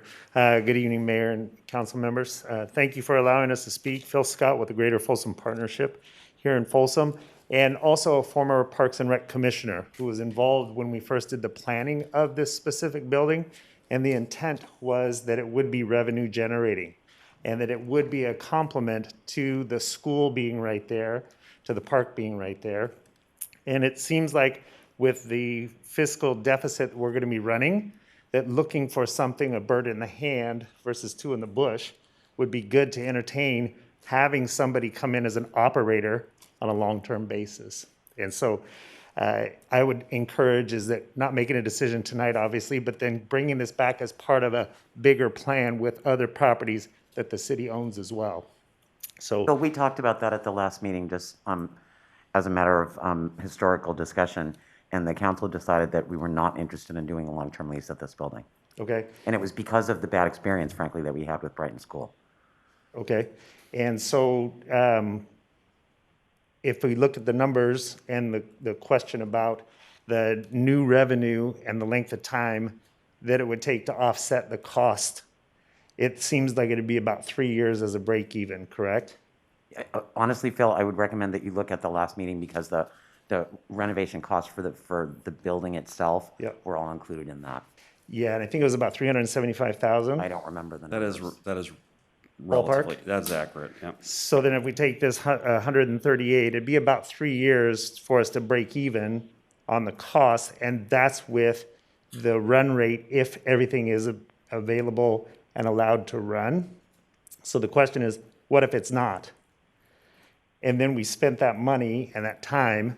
And again, in uncertain times, fiscal responsibility, it seems like we should at least reconsider. Well, but Phil, if we can't operate the building, then we can't lease it to anybody else who can either.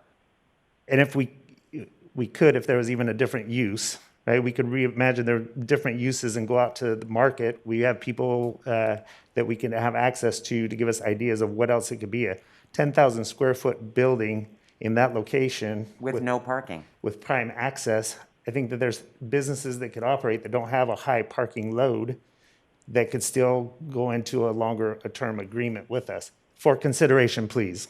Okay. That's all. Okay? Okay. Thank you. Thank you very much. Okay, we have 4 written comments submitted for the record. The first is from Maribel Wyatt, and she writes, I am writing in support of keeping the building at 405 Natoma Station Drive for use by the City of Folsom Parks and Recreation Department. Keeping the building for use by the city gives a chance to use it as a resource to add programs and services now, as well as providing opportunities for future development and expansion. The building would enhance what we already have and improve our city by offering a flexible site for classroom settings and indoor-outdoor activities to engage youth and members of the community. Thank you, Maribel Wyatt. The next comment is from John Hall, and he writes, Council members, I would like to express to the City Council the importance of keeping the former Brighton School building on Natoma Station as a resource for the Parks and Recreation Department. My concern is twofold. As a resident of Folsom, the building would allow the Parks and Recreation Department to use the site as a valuable resource to house in one location existing programs, such as the City of Folsom's Fun Factory Preschool and Kindergarten Readiness programs and the Youth Vacation Zone Summer Camp, as well as affording the opportunity to expand offerings to include a Folsom Recreation Center. This would bring us in line with other communities' offerings in the area.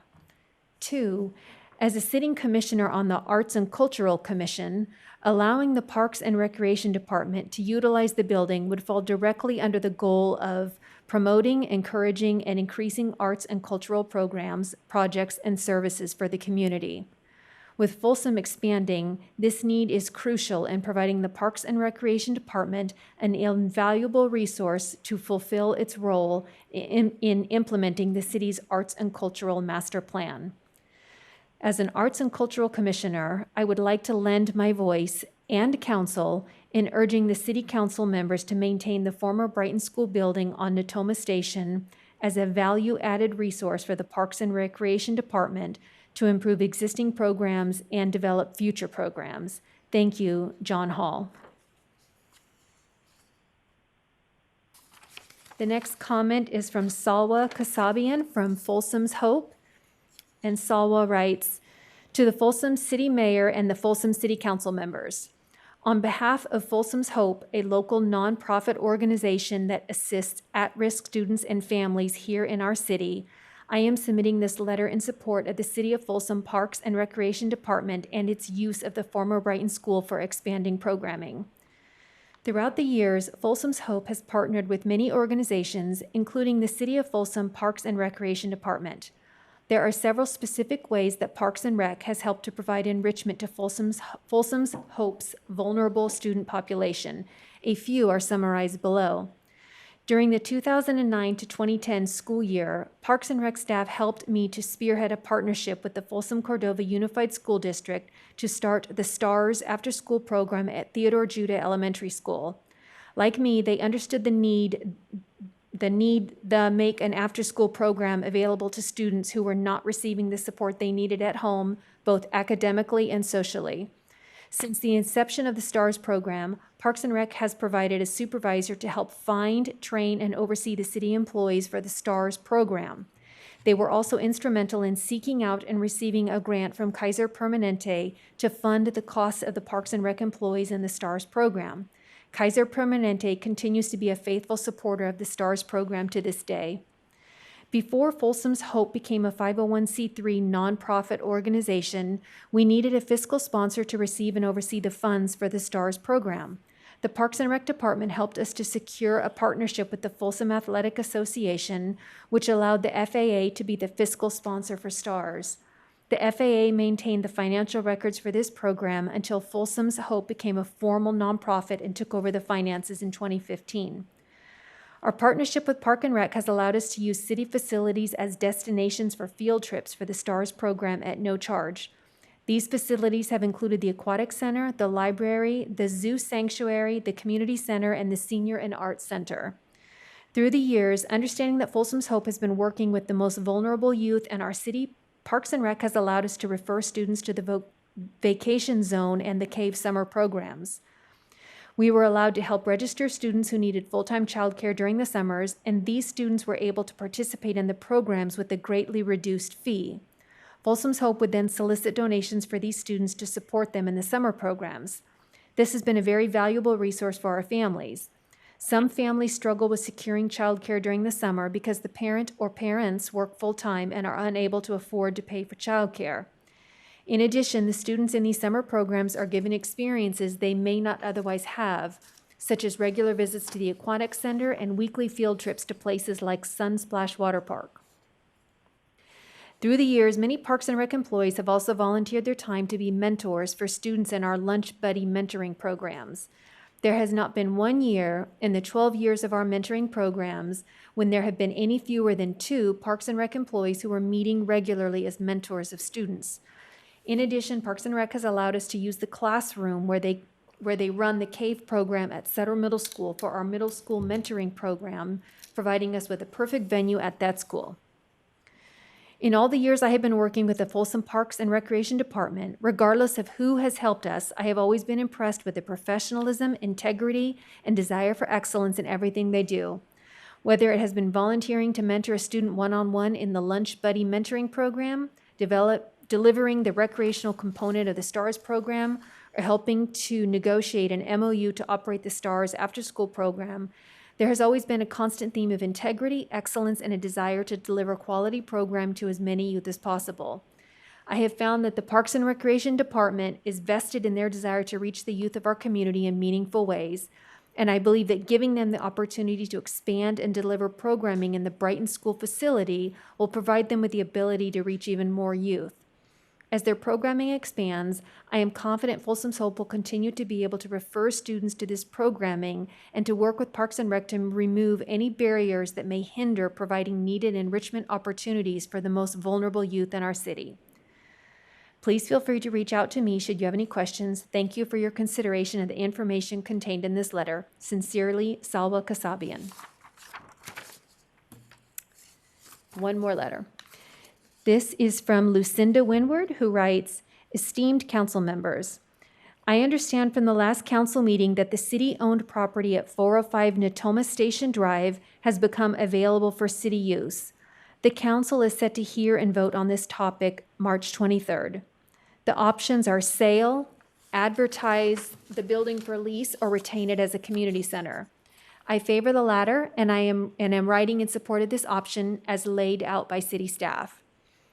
There are a number of reasons Folsom could benefit from a gently used community center, but I write specifically on behalf of children and families and their opportunities for co-located inclusive art and culture and preschool programs. A dedicated community center would provide a clear sense of place for children and families and would support better programming and stronger community participation. Special populations could be better accommodated at one building site as well. Pre-COVID, families shuttled from the nature center to the sports complex to the senior center and so on and so forth. It was confusing and even upsetting for some special needs children. As it is, many city programs are loosely knit together.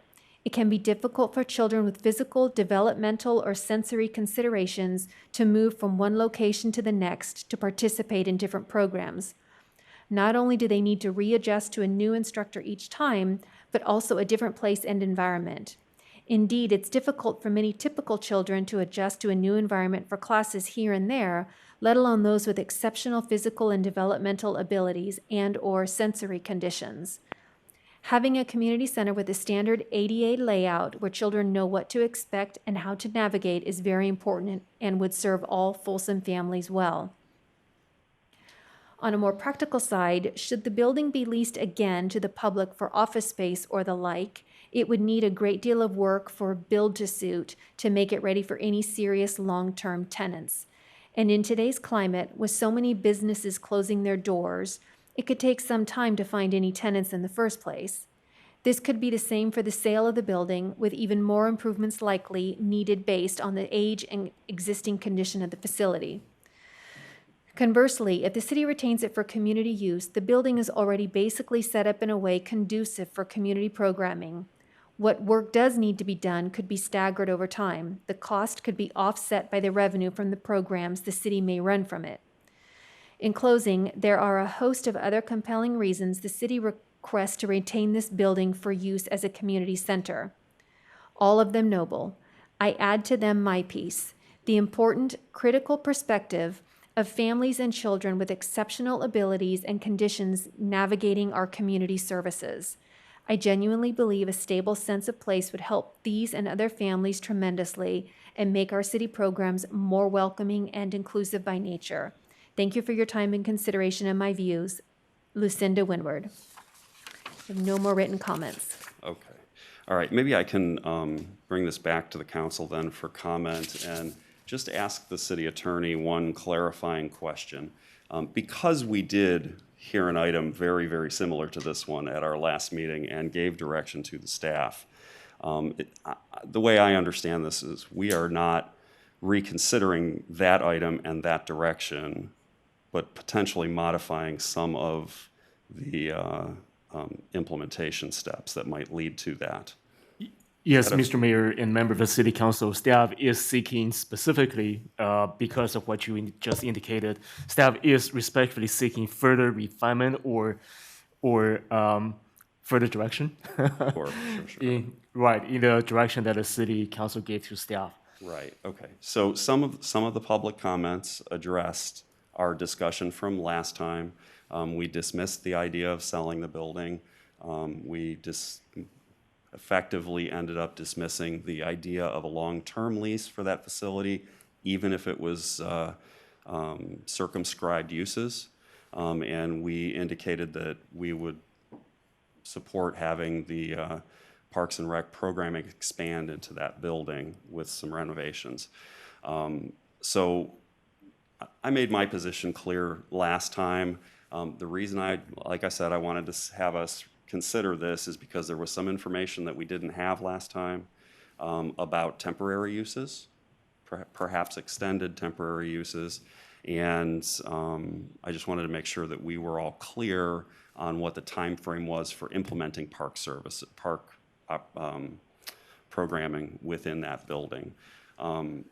And I have to say, this is a seemingly straightforward set of circumstances to deal with, but it really, really highlights, as the Vice Mayor mentioned, the tension that exists between city services and the revenue that's necessary to operate those city services. And the costs of renovating buildings are tremendous, and the revenue that we derive, as has honestly been pointed out by some of the public comments, specifically from Salwa Kasabian, we provide a lot of these services at a discounted rate. So we're not covering our expenses in many instances.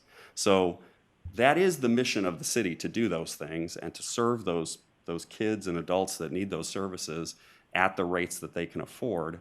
But it does not change the fact that we have a necessary requirement that we collect revenue so that we can continue to operate those things. So unfortunately, what that leaves us with is the gas problem, where services will expand to fill whatever space we give them, and the costs will expand proportionally, okay? So I stand by what I said last week or 2 weeks ago. I feel like it is not unreasonable for us to give the staff a direction on, if we're going to implement these things, we want them in place by summertime. If they're not going to be in place by summertime, they should consider short-term rentals through the summer period. So I think that's a fair, that's my objective here, and I am perfectly happy to have other comments and disagreement. One of the things that I took away from the last meeting and even thinking about it in the last couple of weeks, is that we knew going into 2020 we would make some really hard decisions.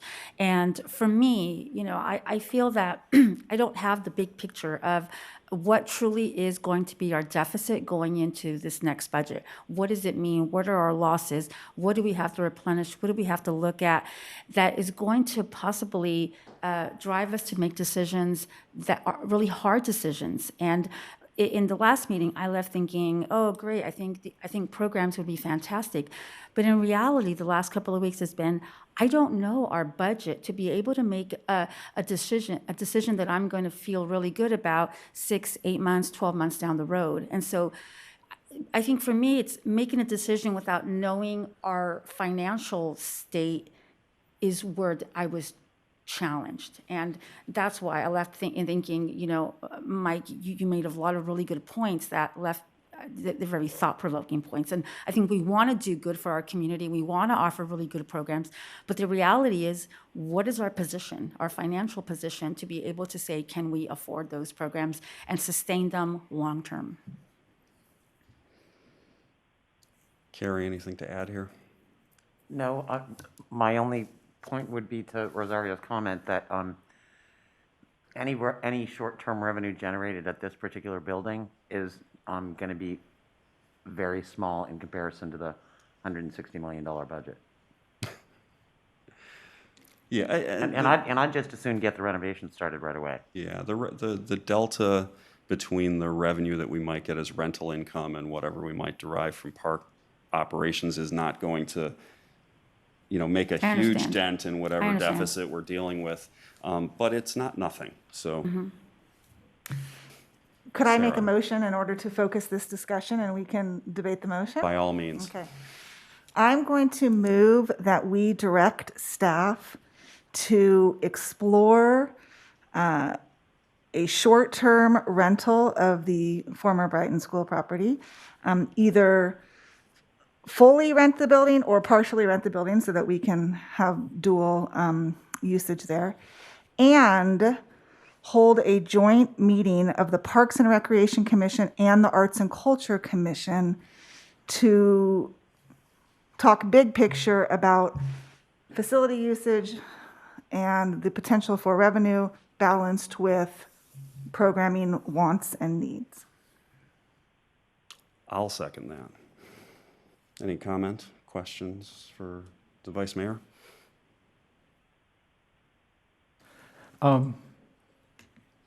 I know we had these long discussions 2 weeks ago also. Probably we have to ask staff if we can short-term lease it, whatever their plan is, can they still continue doing all the preparations and planning? If it is a 12 weeks lease, which is going to be 3 months or 4 months, 16 weeks, do they continue doing their renovation thoughts towards their program's implementation after 12 weeks or 16 weeks? I think I'm looking for a staff here. I hear you, Vice Mayor, what your proposal is.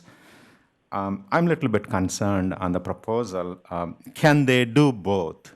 I think I need to hear from the staff and city manager, how is that feasible for these 16 weeks?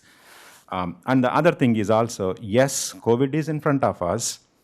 We're all living in a hopeful life with the vaccines coming out for the better and brighter life.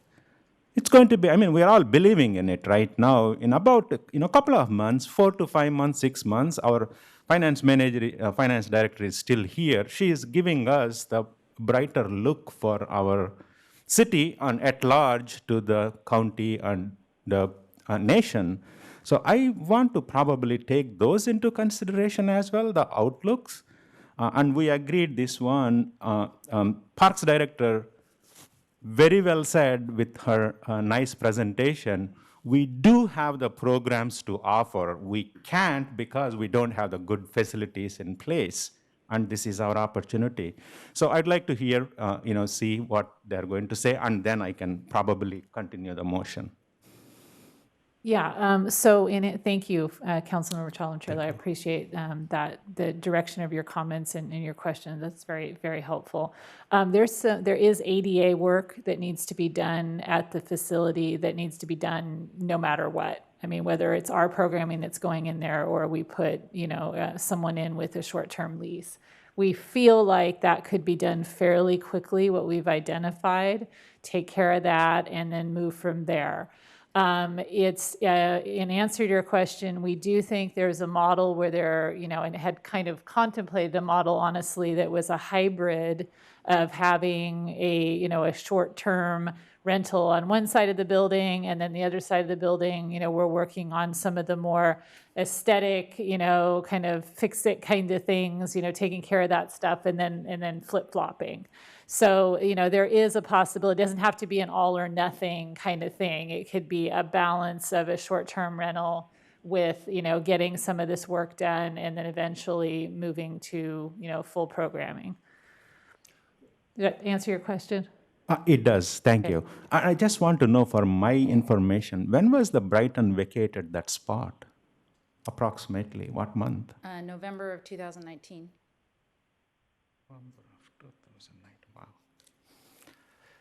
Okay.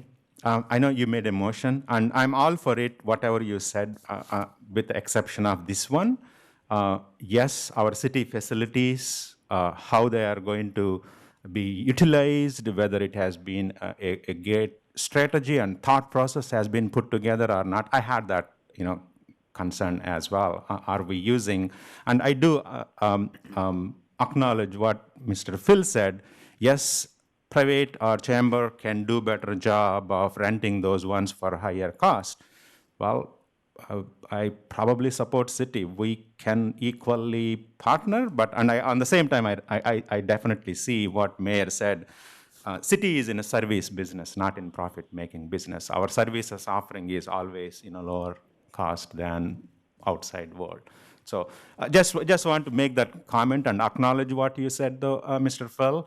But I expect city staff stand up to and run the same way what everyone is thinking in the direction where it is win-win for community as well as not draining the funds from the general fund budget. So that's my I don't know whether I said yes for your comments with the caveat of this has been vacant and the city staff is coming forward. They want to do something and offer some services. Can we give them a clear direction rather than putting ifs and buts? If you guys agree that, yes, those 12 weeks can be done, I'm all for it. I'll just make one add-on to what the city manager said and editorialize one last time. I think the motion that the vice mayor made is thoughtful and appropriate, simply because all it does is broaden the charge of the city staff to find the best use continuously over the next year while we move park services into there or city programs into there, and also addresses the critical need for us to have a joint meeting with the Parks Commission to get a path forward for what are a growing number of challenges like this because of revenue deficits. So I'll be voting yes. Rosario? Yes. Oh. Any last comments? No last comments. Carrie, anything? Last word?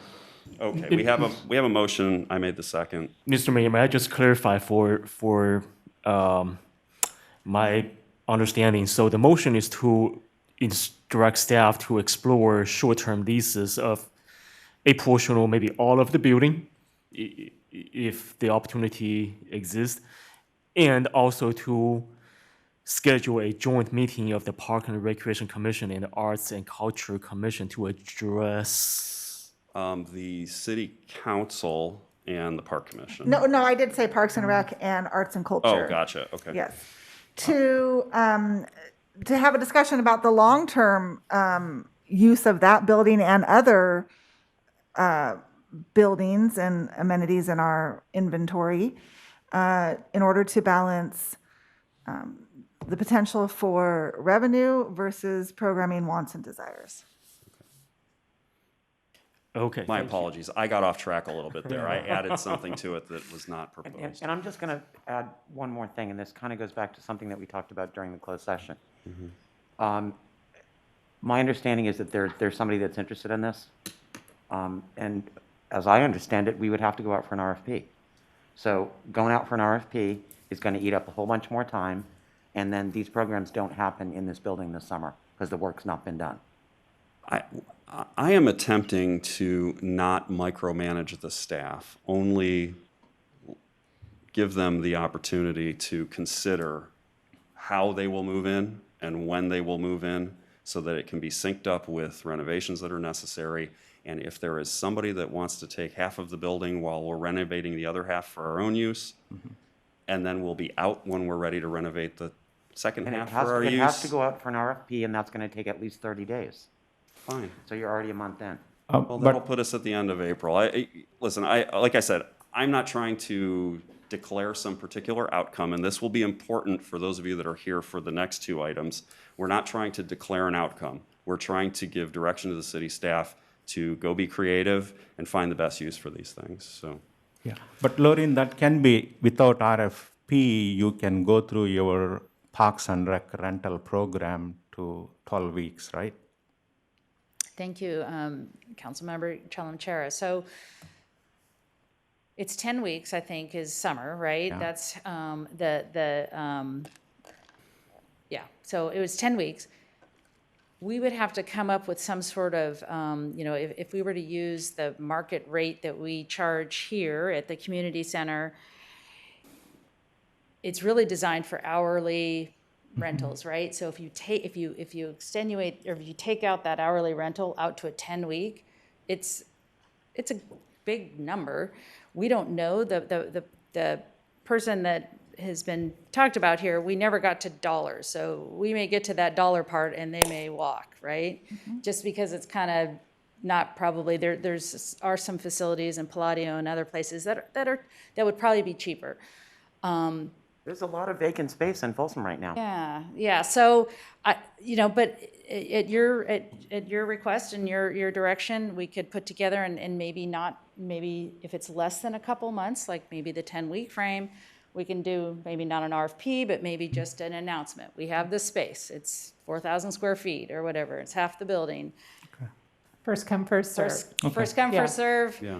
And we could do that, and we could see if we get any takers. And here's the price point. This is what it would be. And certainly, if we do that in short order, and I'll work with the city manager and the city attorney. If it doesn't yield what we thought, then we'll try to be in the wings and try to do our magic and get in there if we can for vacation zone. So we're happy to contemplate those types of shorter term rentals, just the way we do at the community center as opportunities arise. And we've been talking about it a lot. We think probably it makes sense to use the community center rate, and just apply it to the former Brighton School and just see what happens, and just see if there's a package that works that gets us a little bit of revenue flowing and also gives us the chance to get the work done that we need to move on to the direction you gave us on March 9th for programming. And the only other suggestion I'll make with regard to the required repairs and upgrades to the building, might not be a bad idea to reach out to the service clubs in town and see if we can get some volunteer labor. to the what? Service clubs.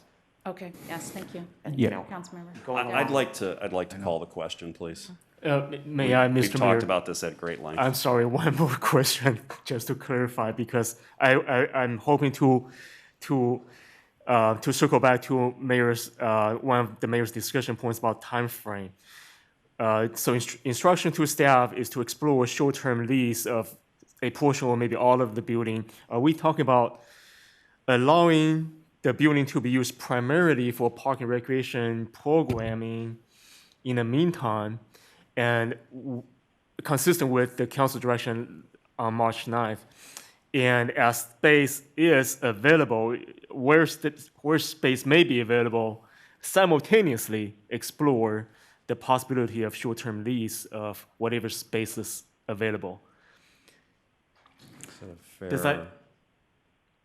I don't understand the question. He's trying to reframe your motion just for clarity.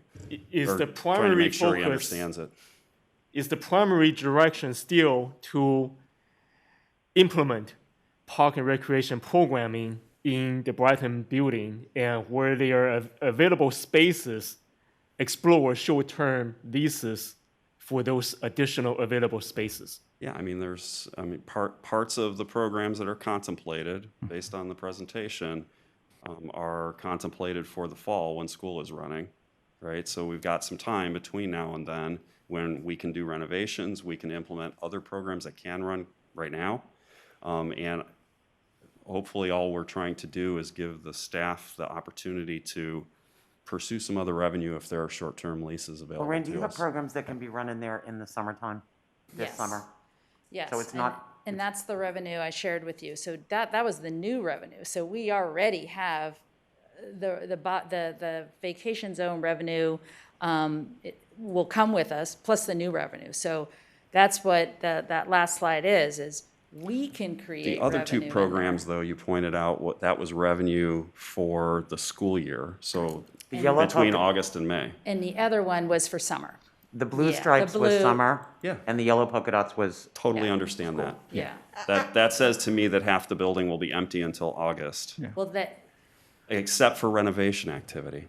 so the half that that would be available would be the blue half. So that we can work on the more complicated sections for the August school, because that's a 9-month program. So there's a lot more work to be done to house a school kind of environment. So the concept was work hard, get in there to get that blue side done for June, July, August, generate revenue, June, July, August, skip over to the other side, start working, over there and get them ready for August. So Okay, time out. We're getting into micromanaging territory. That was never, that shouldn't be our job. We wanted to give you the opportunity and to give the staff some direction to seek other revenue where it was available to us. If Yes, but- none presents itself, none presents itself. I agree with that, but I do want to clarify, my intent in having this discussed at the commission level is to look long-term.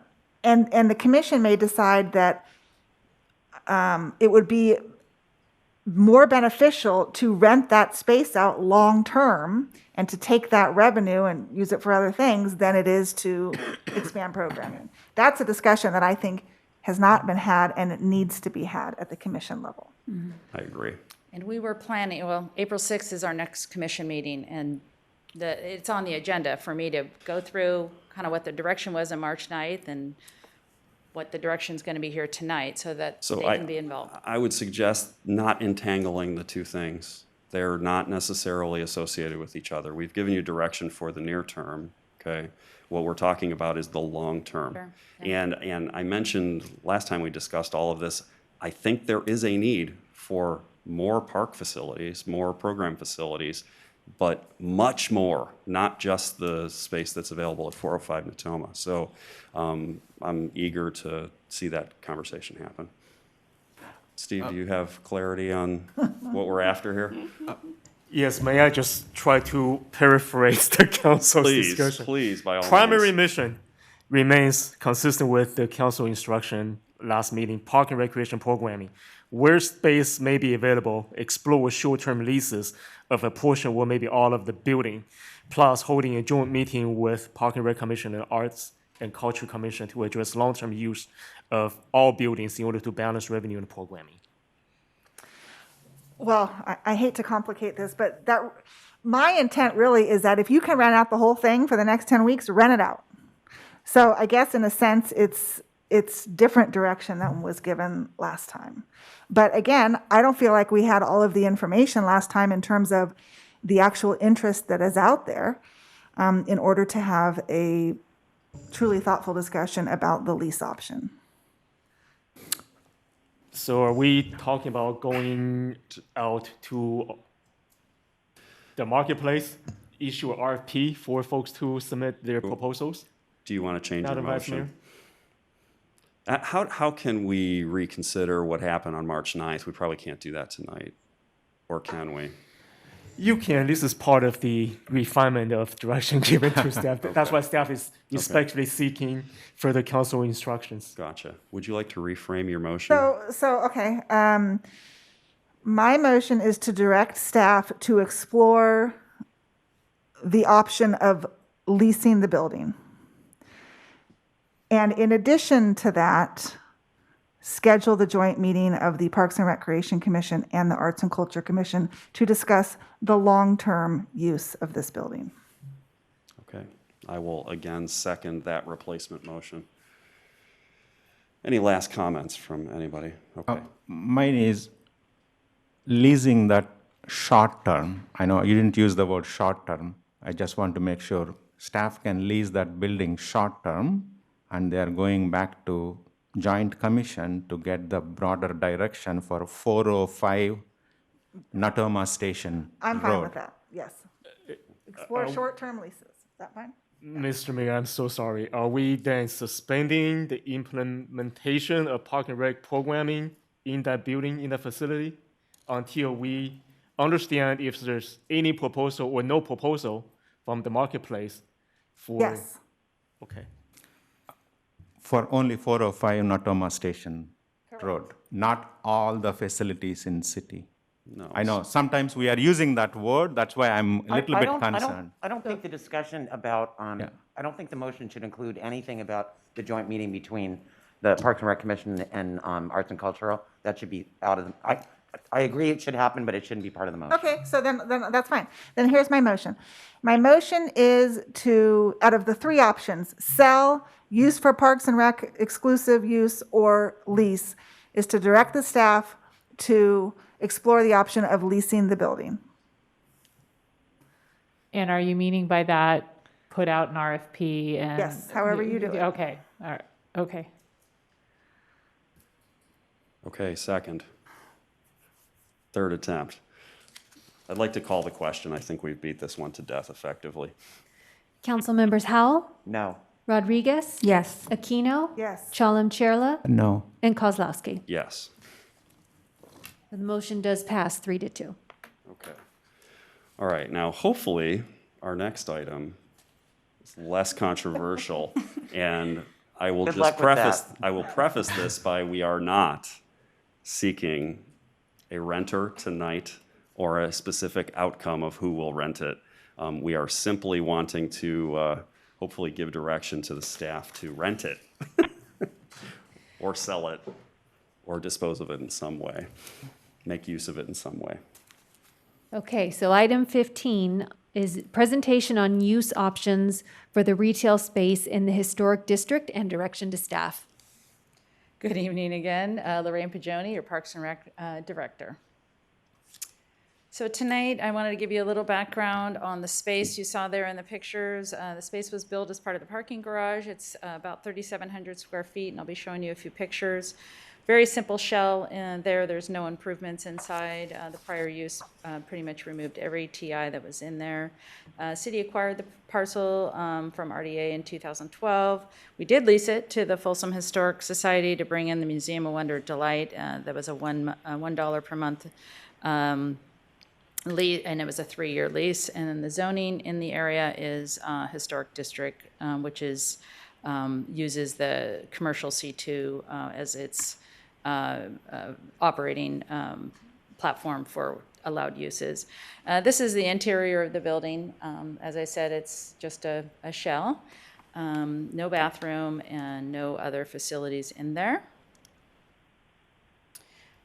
Just a few pictures there, and just obviously its location to the plaza and the turntable.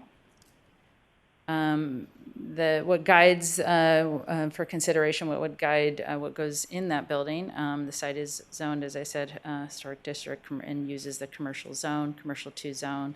About 257 uses are allowed in that zone, so I just listed a few, just kind of A to Z sort of listing there. Would need to be consistent with several of the Folsom Municipal Code sections, and then there's also the historic retail document from 2006 that I think the council has been given a copy of. So that would be some guiding principles there as well. Options for future use: retain for city uses, lease, or sell. Potential sort of city uses that would be compatible, certainly in that zone, but not if it was a meeting or banquet room, all or a portion of the space with the intent of, complementing, not competing with nearby existing uses. It could be a city service hub. There's been some interest in police or code substation, fire, water safety, substation, and also it could be a kind of a welcome center or information center. The other option could be lease. As I mentioned, there's all sorts of acceptable sort of uses that could go in there as a leasing option. There have been general inquiries on the space since it's been vacant, and would certainly generate more interest, I'm sure, if there was an RFP.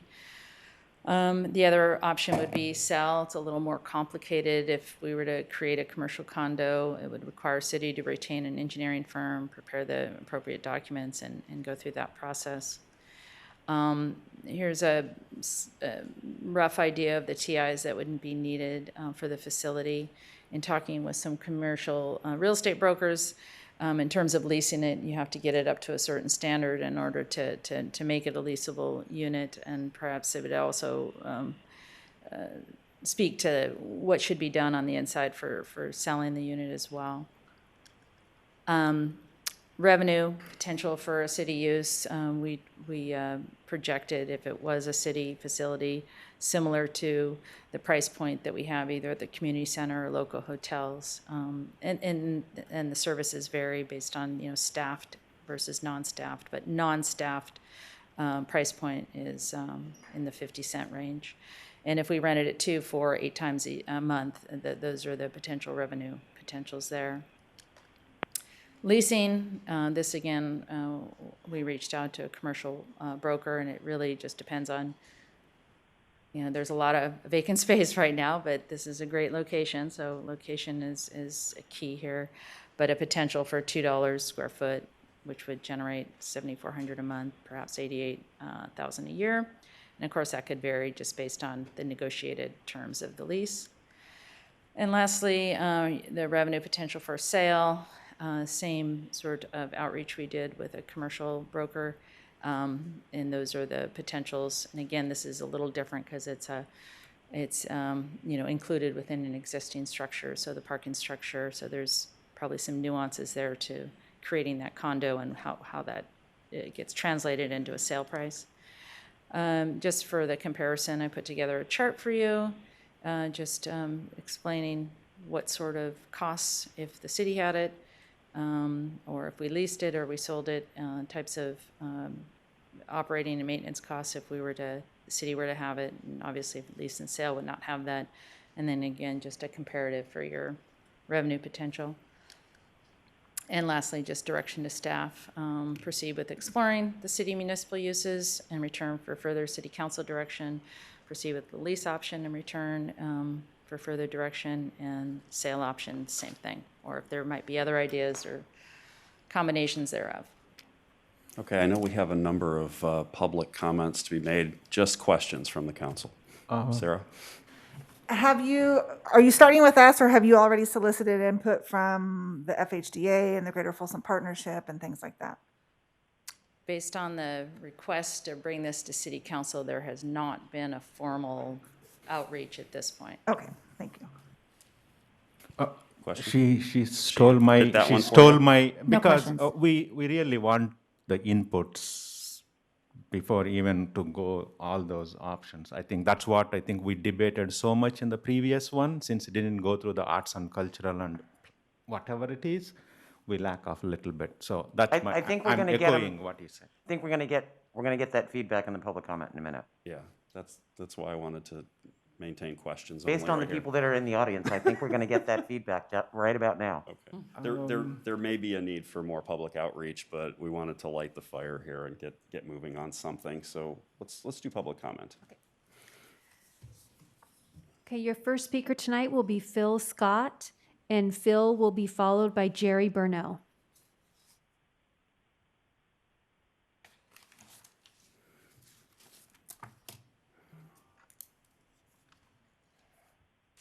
Hi, good evening again. Similar commentary is from a fiscal responsibility and the opportunity to generate revenue.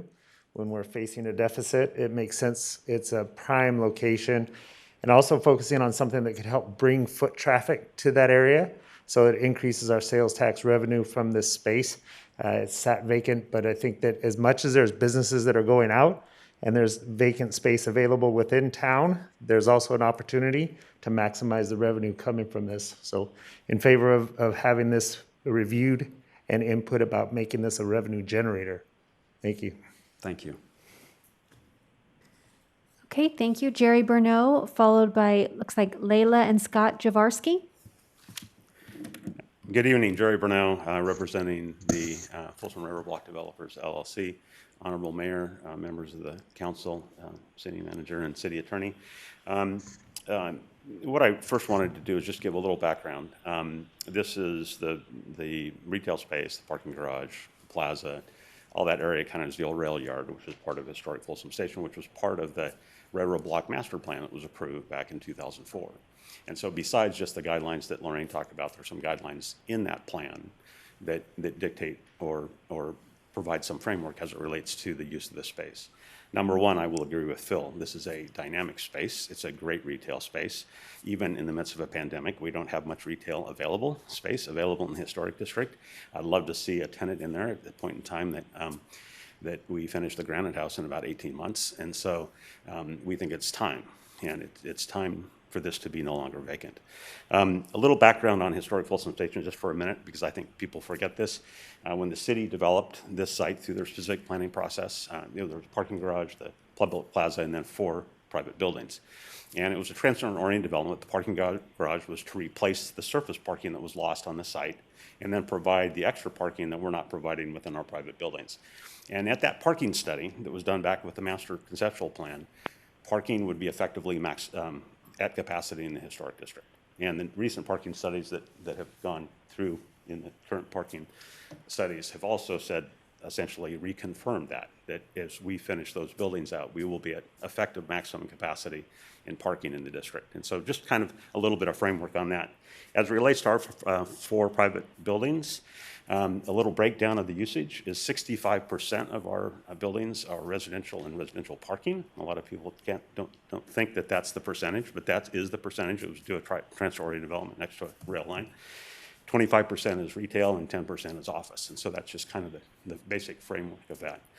As it comes to the type of uses that we're conditioned in the master plan as a fixed condition and in our development agreement, is that we've got to have retail on the Sutter street level and plaza level. And so as it relates to this space, we'd like to see that in retail. However, there has been some discussion about a public safety facility and a portion of that, maybe 2/3 of that space, which is more the elevated space toward Karen's, and maybe right at the corner, a retail space that would still probably live within the terms of that master plan. Unlike the Palladio and the factory outlets, it's single ownership and they have private security. In the historic district, we have multiple owners and no private security, or very little. It's not sustainable. And so we really depend upon Folsom PD and Folsom Fire to be our public safety in the district. And this is the hub for the community. It's growing. People come to the historic district, like Natoma, the bike trails, ice rink, farmers market, concert series, that sort of thing. And so I think that would be a welcome piece in the district. That's a facility that's already there. Ground up construction costs a lot of money today, and you've already got the shell there for that if that was an interest for a municipal use. As it relates to a private use, I would really appreciate that the city does not lease this to a private tenant. We would love to buy it. I think anybody would love to buy it that's a real estate investor. I think that the numbers that were put up were a little low. I think this is north of $1 million to $1.5 million in that price range. I just got done fighting with the county over my tax assessment on the roundhouse. And so I have a really good idea what those values are.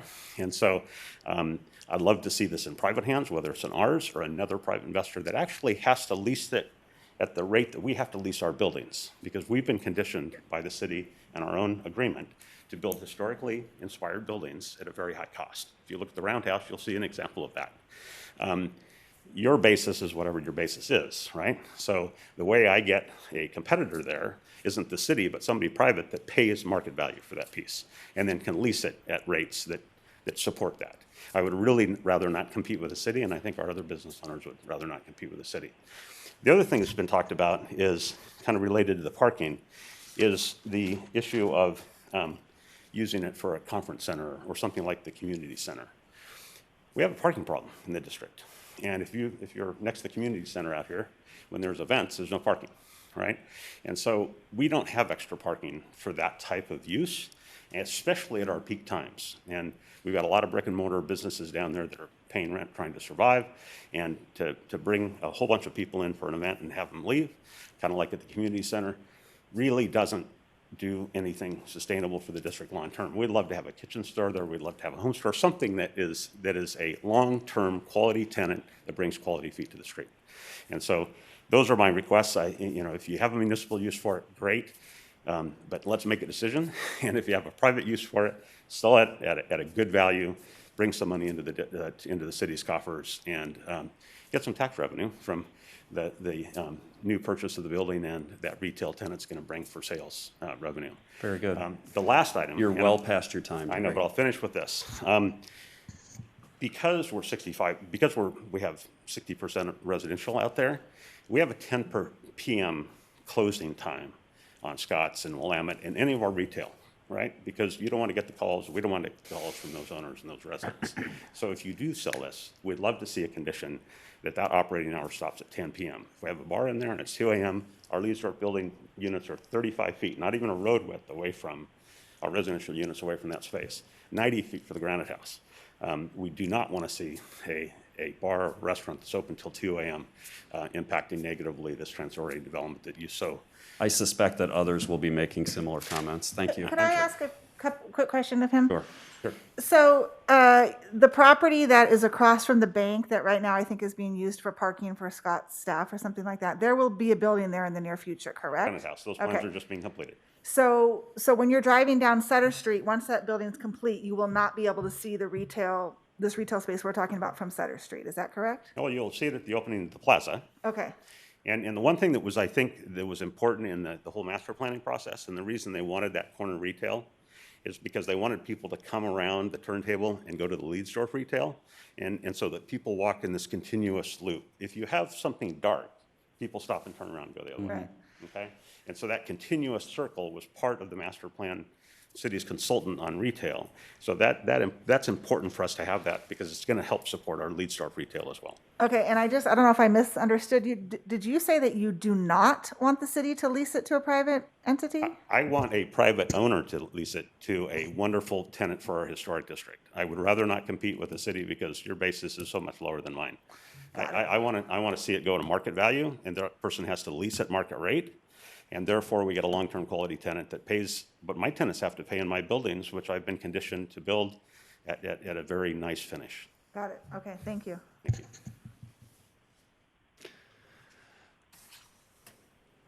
Okay, your next speaker is Layla and Scott Jafrowski. Sorry if I'm butchering that, I can't read it. And who will be followed by Joe Gagliardi. Good evening, Mayor Kozlowski and council members. I wanted to introduce ourselves and a little bit about our business. We are not only Folsom residents, but we own 2 businesses in town. I actually am a long-term Folsom resident with the exception of 12 years in New York, and I brought him back. I graduated Folsom High School in 1993. My parents moved here in the late 1980s as that first Bay Area exodus. So when we left New York, we came back here to start our life and our family, and I started an incredible business from my kitchen table. 7 years ago, I launched Design Shop Interiors, which is a high-end residential design firm. And from my kitchen table, now 7 years later, we are 20 employees, and we also own a retail brick and mortar, which is why we're here. Our retail brick and mortar is directly across the street, and we launched that 2 years ago. My husband is very financially conservative, so we went into a very modest shopping center to say, hey, can we do this? And we've beyond done it. Our design firm is recognized nationally and locally. Our personal home in Folsom has been featured in Better Homes and Gardens, and it received the cover of Sacramento Home Magazine. We also have some really exciting things that we're not allowed to talk about yet, but we think that our retail operation would be an incredible asset to Sutter Street. We actually started on Sutter Street at 703 when I moved the business from our house. That was our first studio. We outgrew it in 18 months. Currently, we own 300 Natoma, a commercial property there, and our team is spread out. Right now, we have 2 suites across the street. One is 1,200 square feet and houses our retail operation. We are a high-end home furnishings and decor store. Our store is like nothing that you find in Sacramento. We have people who visit us from the Bay Area. People come from as far as Southern California. And when they come, they say, hey, where can we go have lunch? And we naturally send them to Sutter Street. We think that our business brings something to Folsom that isn't here. We're bursting at the seams in our store, and we've been desperately looking to relocate into a bigger space in Folsom. And to be frank, our brand is not conducive for a strip mall. We are a boutique brand, and we need to be in a high-end space to go along with that. Can I throw out some numbers here? Yeah. Like when we're talking about high-end, so our average cart value is $338 for Q1. So when people are coming, they're coming, they're affluent, and they spend. You know, we have a social reach and following of approximately 140,000 people on a monthly basis that we can reach. So when she's talking about bringing a lot of people from out of the area and coming to us for very specific high-end needs, you know, we're very complimentary to the rest of everything happening on Sutter Street. About 10 seconds left. Okay, and our design firm doesn't just work locally. Our furthest project right now is in Bermuda. The attention that our design firm is getting and maintaining and growing is pretty incredible. Thank you for the Excellent. opportunity and listening. Yeah, congratulations on all your success. Thank We you. look to see you continue growing. Are there any questions? No, very Not right impressive. now. That's all. Thank you. Very impressive. Next speaker will be Joe Gagliardi, and Joe will be followed by Shelby Ryburn. Good evening, Mayor and City Council members. I just wanted to give you a little bit of background, as did Jerry, about this space. For years, it's been highly sought after. I'm glad to hear that you're doing some consideration. After hearing the earlier discussion about leasing space, it's kind of awkward for someone to kind of lease through the city if you have to go through an RFP process and all that. It'd be nice if it were a little more seamless. You know, I shared with some of you the 2006 retail study that was done by C.B. Richard Ellis on this area, and I would also encourage you to read Rebuilding Neighborhood Retail that was put out by ULI as you contemplate what kind of uses are here. Certainly something that would draw, something that would help. I think what we're seeing on Sutter Street is some significant increase in the type of uses down there, much that was envisioned during the revitalization effort. There's a lot of energy down there now. The tenant mix has improved significantly. Having parklets and outside dining, having the lights over the street, all of that has contributed to the street's revitalization, which is exciting. I wanted to share with you that we have facilitated many requests for this space, including a small grocery store, a restaurant, home improvement, the museum, office uses, public safety, a brewery, a startup area, you know, like it starts in your garage for startup companies, etc. As you consider what you would like to see there, I think Jerry's point about making sure that it's market rate so that it doesn't compete with the other landlords in the area is really critical. Something that draws people down there and is complementary. Maybe it uses part of the plaza, it doesn't. As Jerry alluded to, part of the space that's towards Karen's is elevated, so it's not necessarily good for retail because unless they take the whole retail space, which is a possibility for like Layla, you know, that she might take the whole space. That might make some sense, but I think that part of the space is more conducive for something that's not retail. In addition, something that people probably don't remember unless you've been around long enough is that at one time, the area that goes along the plaza that backs up to the parking garage was contemplated to have spaces for people that do the farmer's market that would have roll-up doors or something.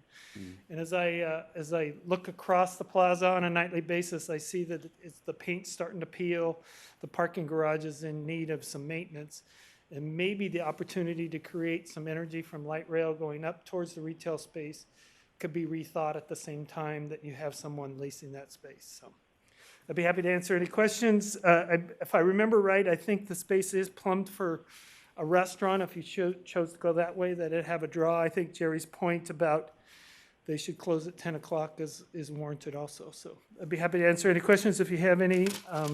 But we have fielded quite a few calls that were interested in that space for years, and it would be nice to see it activated. Thanks. Thank you. Okay, your final speaker on this item is Shelby Ryburn.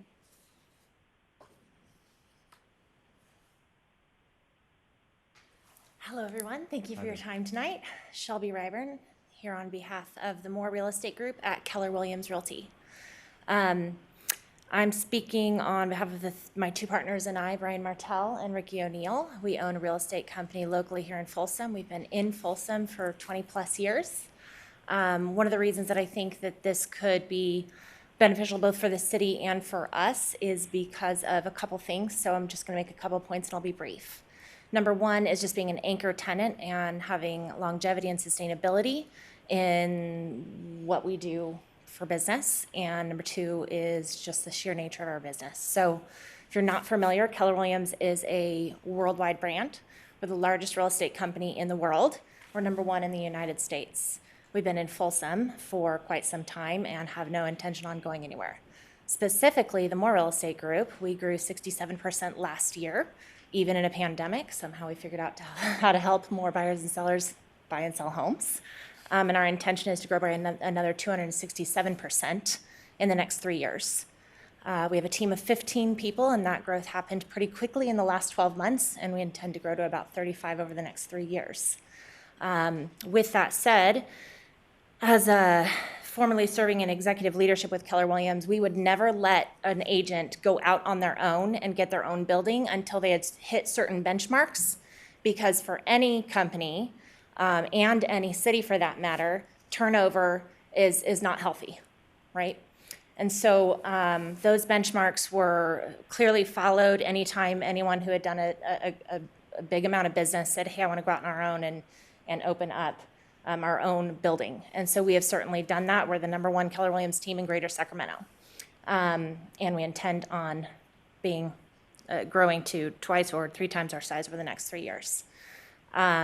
So I would say longevity, sustainability, you could look historically at what we've done so far and not second guess whether or not we're going to be around and in the historic district 5 years from now, 10 years from now, et cetera, with no turnover. Secondarily is the sheer nature of our business. For anyone who knows us, we are an events-based team. Now, while we have not been able to do that much in COVID, we always host buyer seminars. We always host relocation seminars. We tend to have a lot of client engagement. And we've always been committed to creating collaboration amongst the community in Folsom. Anyone who knows our business knows that that is the backbone of our business, and that anyone that would be coming to our building wherever we wind up would be encouraged to use the surrounding spaces. And that's just the sheer nature of our business. We are a very, very social business, perhaps too social at times. Yet I would say that in the hours in which the historic district is not as busy, those are our peak hours. And so we would certainly be an advocate for the historic district and sending people outside of our meetings and our trainings and our coachings that we would consistently hold out into the historic district to enjoy the city of Folsom. And that is all I've got for you Well tonight. timed. Thank you. You are welcome. All right. Any other public comment? You have no further requests to speak on this item. Okay. Commentary from the council. Rosario? You live closest to that. Yeah, before the Willamette was built, I was from my business, and I've been there now 5 years next month. But I was able to look out, and it was a sore spot when when it's empty. And so I would personally love to see something fill it, something that drives people down there. Leasing, selling, I would be open to both. If it gets leased, I would hope that the city does, get market value for the rental. But I would love to see this piece of land occupied. Okay. Carrie, any thoughts? Yeah. Given the estimated cost to do the TIs at between $150,000 and $200,000, I would prefer to see the city make those improvements based on the projected revenue stream at market rate that gets paid off within 2 years, and then there's an income stream moving forward. I'm not interested in seeing it sold. I'd rather that we leased it. Very good. Sarah? Mr. Mayor, you have the authority with the concurrence of the council to set up an ad hoc committee. That would be my recommendation, that you appoint, you put yourself, whoever, someone from the Greater Folsom Partnership, someone from FHDA, whomever you think, and put a committee together along with city staff to figure out the best way forward and the best use for this space. Certainly, I think we all agree we want it to be something that just adds, activity down there and is adds energy and is dynamic and that sort of thing. So that would be my recommendation. YK? I'm looking for the process here. If things like these are going to come, this will fall under which commission? Don't know. I don't know. Maybe, it doesn't fall under a commission. It doesn't. Okay. Then I think I'm definitely going to go with Sarah's recommendation rather than jumping onto this, what to do with this, and let's get the public involved and hear their inputs, and we can come back and hear about this. Thank you. Okay. All right. Well, my thoughts are fairly straightforward. I'd like to see us rent it and get revenue from it, and I want to make sure that we get market rate for it because it has that value, and we don't want to unfairly compete with our neighbors down there. And we absolutely should seek counsel from the Folsom business owner, Folsom Historic District business owners and residents on what, if any, limitations we'll put on what type of commercial use would go in there. I like the ad hoc committee idea. I'm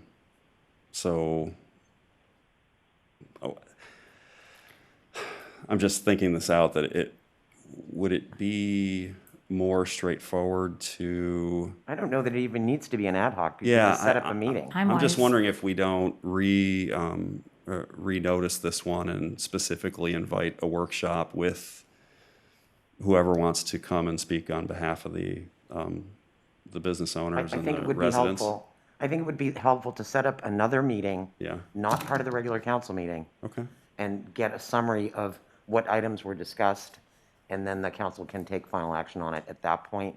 But we just talked about this for quite a while, yeah, and I don't know that this is necessarily the best setting for a good conversation. Yeah, no. I didn't want to go into any of the nitty gritty. I think that's an excellent suggestion. So can we convene a special meeting? You set up a meeting with the people that have Elaine set up a meeting.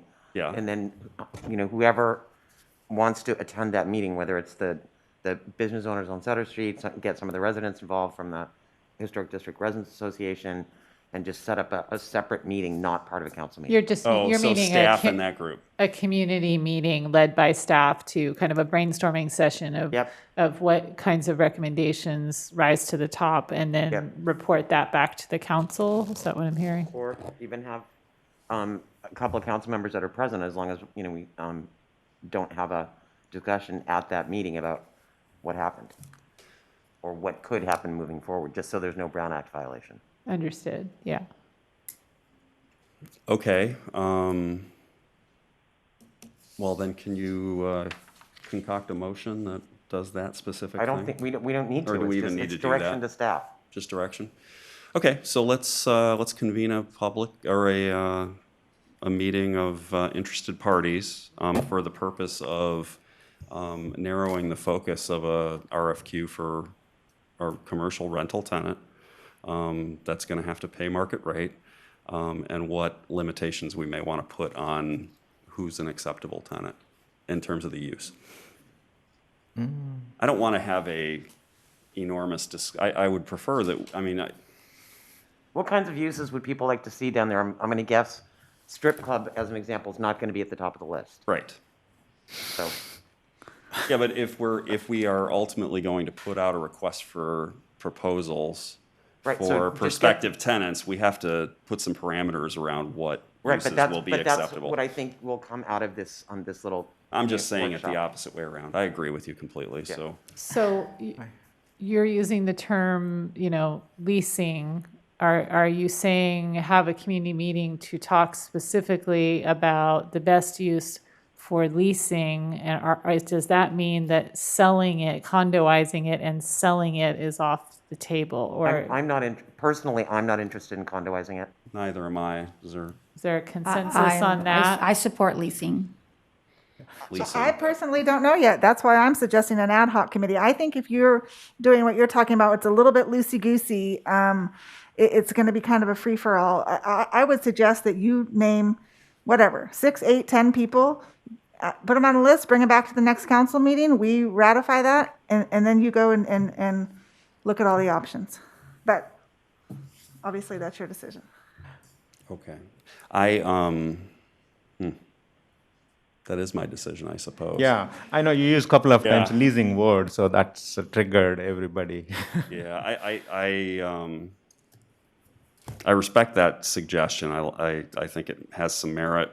I prefer to leave it a little bit loosey-goosey and have the recommendation come back to the council from that, resident and business owner community, rather than two of us specifically being there and ending up guiding that discussion, and maybe people.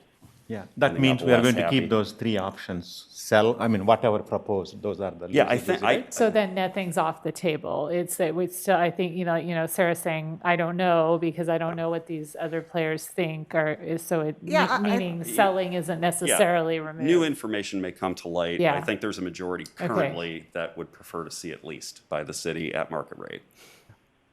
Okay. So. Okay. Please. Direction received. Thank you very much. Okay. I just want to make the comment. Thank you. I'm looking at this background. It was built in 2008, and we are going to make some money out of it. So. Yeah, that's why we wanted to discuss it, to give it a push. So that We look forward to get a tenant in making money. Right. Yeah. Thank you. No, the problem is that we had a recession, that started. Then then things started turning around again. Museum of Wonder and Delight came in. Yeah. They were there for a while, then they left, and then we were in a recession, and then a pandemic. Yep. So. Yeah. But that should never hold us back from. What we need are more making it. cataclysms. We gotta try things. Yeah, I think even though we came into a pandemic, ideally this should have been looked at a long time ago as far as what are we going to do with this building. It was looked at a long time ago, and there wasn't really any interest because of the economy and what else was going on Sutter Street. Well, we have at least two businesses that would just love to move in there. So let's assume that there is demand and press ahead with getting some feedback from the community. All right, excellent. Let's move on to the next item, please. Okay, item number 16 is presentation on the Dan Russell Rodeo Arena and direction to staff.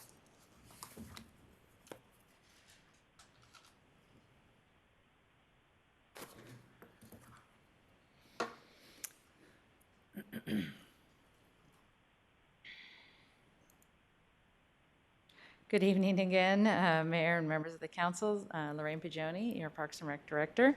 So tonight, similar presentation in terms of options to present to you tonight. Again, this was asked by Mr. Mayor to at least bring this forward to discuss the options for the rodeo. A little bit about the, just the overview I wanted to show you. Obviously, we know where the rodeo is, which is right here. This is the rodeo arena and the bleacher area. This is a little bit of an older aerial, but it still has some of the corrals there. But part of the relevance here is just the parking. There's a 95 space parking area here between the rodeo and the fields. We have soccer fields here, baseball, and soccer.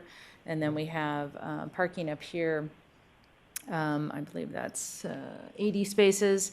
And that serves the Kuntz Field. And then the library here, and that is 62 spaces. And then the back of City Hall, we have spaces as well, 175. So everybody has their bearings there on the property. Little background, more background than could fit on one slide, but Dan Russell Arena was built in 1960, one of the earliest Parks and Rec amenities.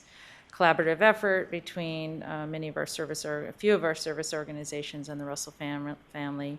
Arena area is about 2.5 acres. The floor area is about 42,000 square feet, and seating approximately 6,000 people. There's been 59 rodeos, mostly all in the rodeo grounds, and many other events over the last 16 I'm not sure that 59 is right. Joe, didn't there used to be 2 rodeos?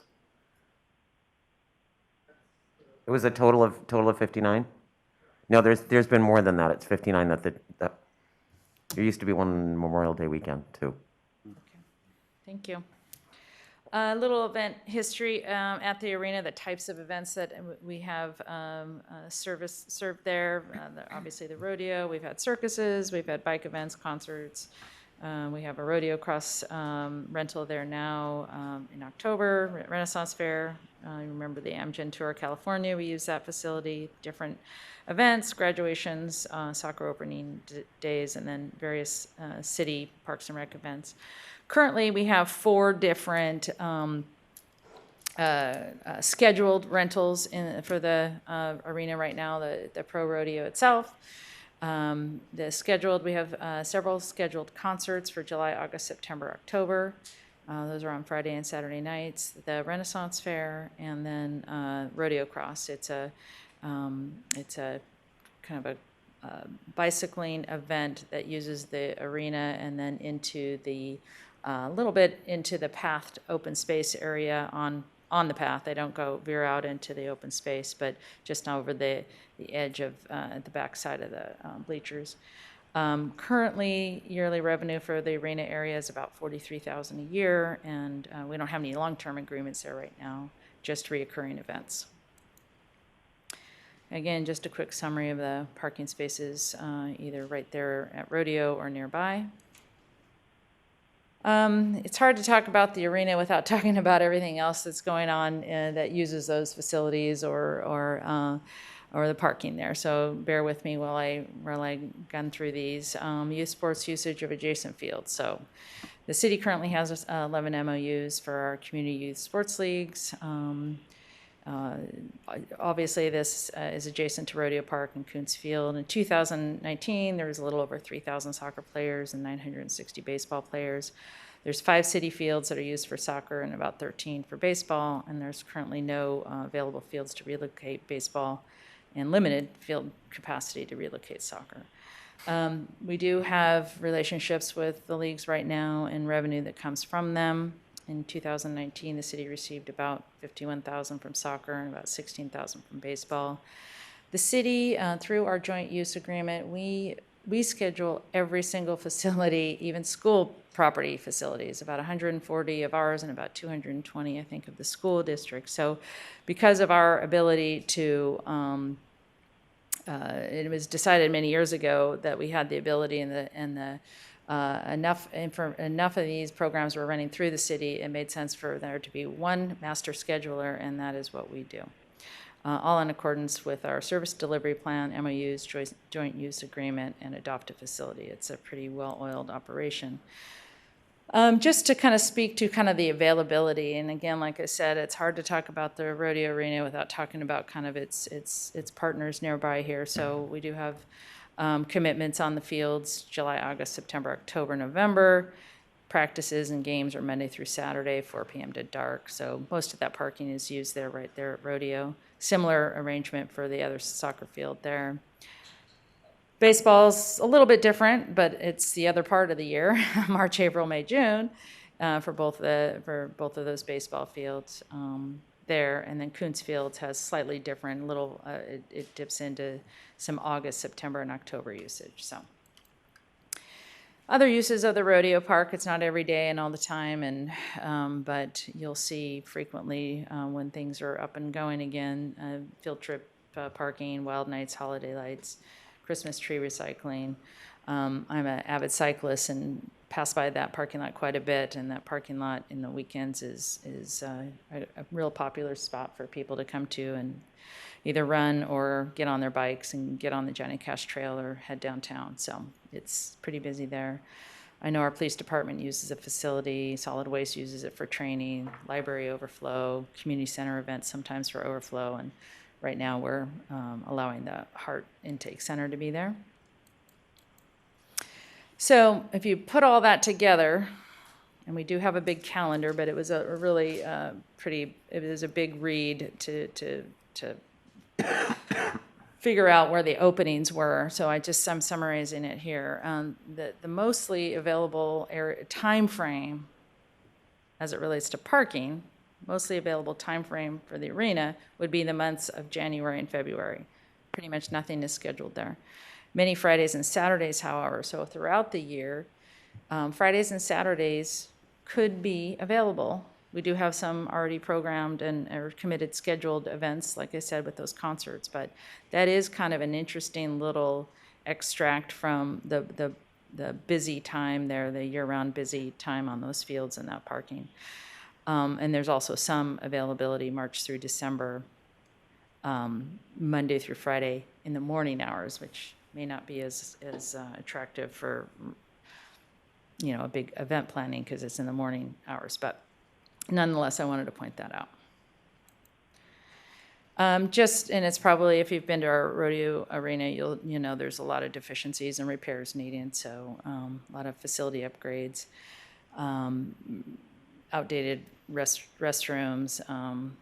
There's the sound system there is no sound system, and the aesthetics are somewhat pretty rustic. Limiting factors, obviously it's southwest facing, uncovered seating, dirt arena, a floor, there's wind. Occasionally that can be a deterrent to events, and certainly in the hot summer months. And also just some challenges with nearby impacts. Just some current pictures of the facility. Each year we go in prior to the rodeo and do repairs, replacements of boards, any sprucing up we could possibly do just to get it ready. Just a few things there. There are some capital improvement costs, like I mentioned, lighting, drainage, accessibility, remodeling, underground infrastructure. This is part of our capital improvement plan, and it is it's an unfunded improvement cost project at about $1.5 million. Bottom line, there's certainly capacity, especially during those certain months and times of days I mentioned, to increase usage of the arena if consideration is given to the limited parking that's there, especially due to the youth sports, and the other some of the other limiting factors about the infrastructure and neighborhood adjacencies. Options, again, if it was continued as a city-maintained facility or city-used facility, maintain current programming, or look for additional opportunities. I'm not sure what happened to that rest of that word. Look for additional opportunities to fill in vacant time periods, or receive the funding to enhance it, and that would in turn give us a little more leverage to rent it out to different entities on our own, or turn over the programming of the arena to a third party, or with some sort of a shared agreement there. Back up that. Turn over the programming. I went too far. Whoa, sorry about that.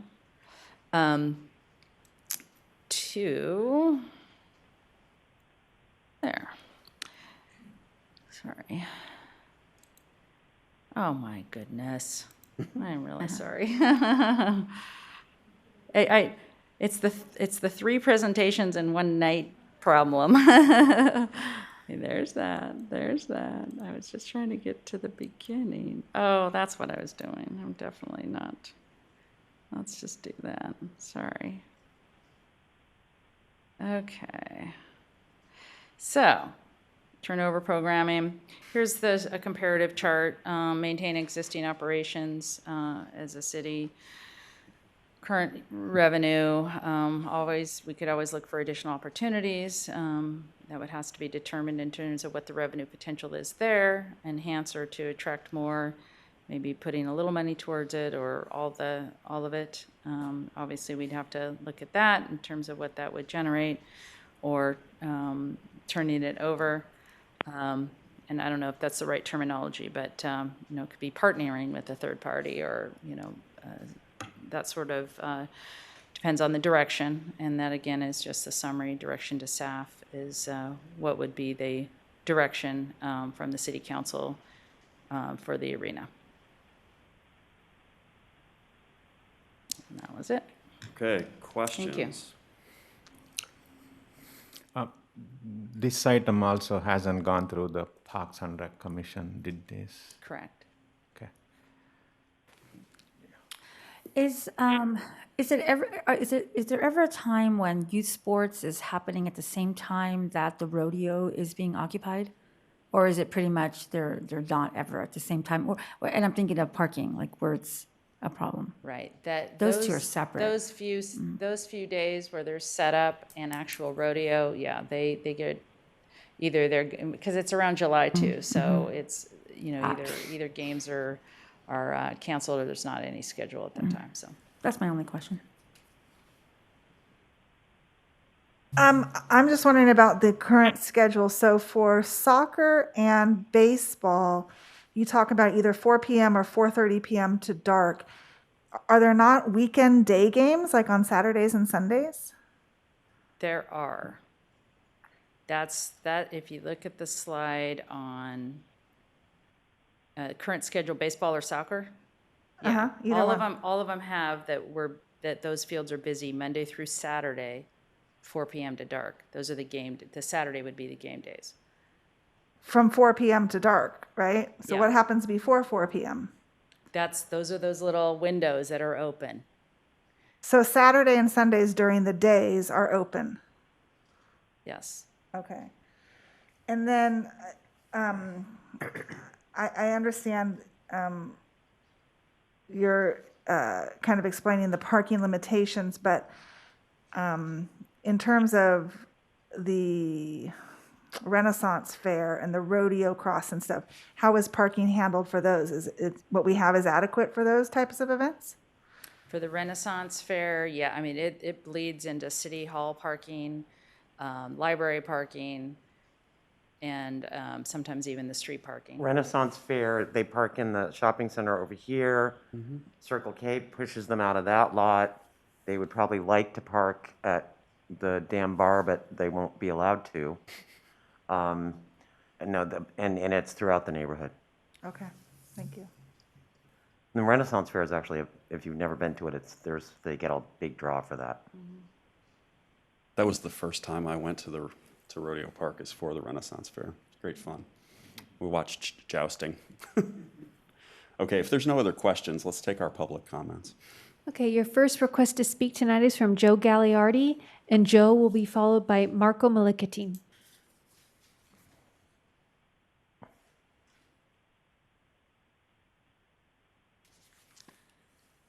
Good evening, Mr. Mayor. Could I ask for a little more than 3 minutes? Because 3:45. We'll give you the Jerry Burnett amount. So I'd like to just talk a little bit about the rodeo arena. Can we pull up the picture of the arena? So what Carrie is referring to is the Chamber of Commerce has put on the rodeo for 59 consecutive years, but early on, the Rotary Club used to do one on Memorial Day, and so that's why she was asking if there was more than 59. You want Sure. that one? Yeah, Or can do you I want- point at that? Yeah, okay. Yeah, there, you can use that. Oh, let me send that to projector. Still nothing, Lorraine. There it is. So just a little context about the rodeo arena. As she said, she gave a great overview of the facility. You know, obviously there's some deficiencies with the arena. Just for context purposes, prior to our time, probably anybody in this room, what are the soccer fields and the baseball fields were used for parking prior to those fields being constructed. Once that occurred, that then made limitations on the usage of the arena, right? And so, first of all, that. Secondly, you know, what we're talking about here has nothing really to do with the capabilities of the Park and Rec department. They're awesome to work with for us in preparation of the rodeo. We've had a couple different opportunities come along over the past. Those of you that remember Pro Tennis, we entertained them to go in there at one time. You know, the facilities that are flexible, like Golden One Center, changes from ice to basketball in a matter of 24 hours. So the impetus for us to approach you was because we were approached about the need for sand volleyball courts in the city of Folsom. And, you know, my first inclination is, well, the rodeo arena seems empty other than when we're there. And because of that, it's a large maintenance cost to bring it up to speed to host the rodeo every year, which Parks and Rec does that. But if parking is the issue, we removed all of the fencing and all the corrals that you see in this area right here, which allowed it to be more flexible because all of this area is now not constrained by fencing any longer. And we bring in portable bleachers for the rodeo. And so if parking is the constraint, this area could be utilized for parking. In fact, the whole arena could be used for parking if there is a parking issue for activities that aren't in the arena. As Carrie alluded to, when the Renaissance Fair of the rodeo, not only do we use the soccer fields, but we use City Park. So when you talk about this facility being constrained for parking, it's only the immediate parking that's would constrain it, not all the parking. So, so the prospect of having this facility used for sand volleyball, because it has existing restrooms, it has lighting, has the potential that it could be potentially converted over for the rodeo, back to sand volleyball, and could be a use that matches the demand that exists, that seems to be out there right now. And our interest is that it would bring tournaments to town. Our challenge with trying to bring athletic events from a tourism standpoint is the city facilities are impacted heavily for residents, and so they're not available for us to be able to bring tournaments in. And if we want to bring that kind of element, then we need to have facilities that, first of all, are available during peak times. I mean, when we've talked to Parks and Rec about attracting tournaments, they give us down times that are, like Lorraine said, the arenas are available in January and February. Well, that doesn't really work for us to attract events. So some of you went on a visit with us to Roseville to see what Roseville did. And they took a facility, which was the fairgrounds in Roseville, and they privatized it and essentially built an attraction so that they could bring people to town to be able to utilize a facility to fill their hotel rooms. This was a minor opportunity to do that. Why don't we use the rodeo arena and have it be flexible?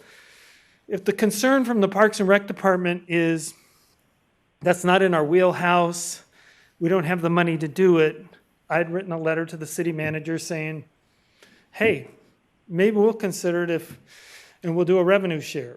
I mean, let's try to utilize this facility on a more ongoing basis.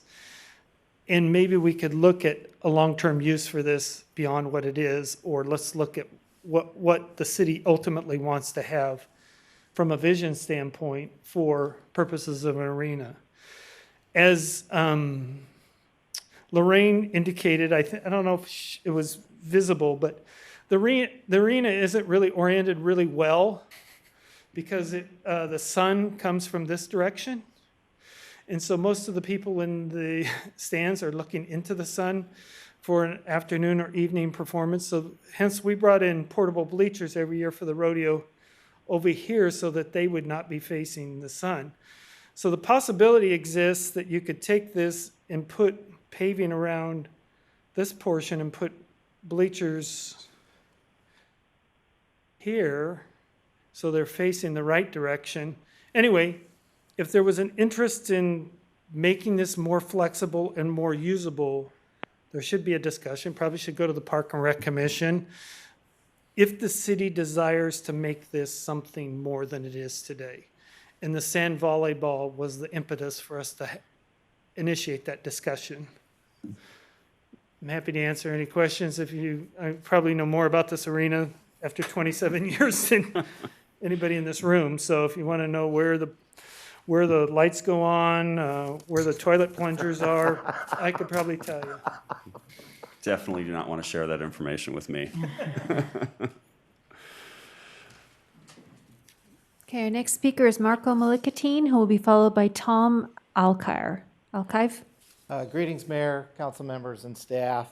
My name is Marco Malikatine. I'm a former Parks Commissioner here in Folsom, as well as a parent of a youth beach volleyball player. Tonight I'm representing the SPF beach volleyball program. Our coaches at practice tonight couldn't be here tonight. I applaud you for deliberating on the subject of maximizing the use here at this arena site and really exploring how it can be a true multi-use facility. And I'm familiar with the challenges that the city faces here. I served 2 terms on the California Exposition and State Fairs Board of Directors. And you know, it's an aging facility, and by the time I was appointed to it, its capital improvement budget was woefully underfunded, to the extent they couldn't make the kind of improvements necessary to attract the kind of events to make it a true multi-use facility. As a consequence, over the years, it became highly dependent on one single event. That was the state fair. And I will tell you, they're not in a good position. You probably read many articles of Sacramento Bee basically writing its obituary. And it was really a failure on their part to make it a multi-use facility and to constantly make reinvestments in the facilities to be competitive and to also offer competitive rates to the public. So as you can really look at this arena and see it has also many of the same challenges as you heard in your presentation by staff. I mean, it's an aging facility. It has unfunded capital improvements. And the demand for the facilities, I suspect, is very low. Or at least we know it's not great. So I'd like you to think about sand volleyball as at least one use and just start a discussion on this subject.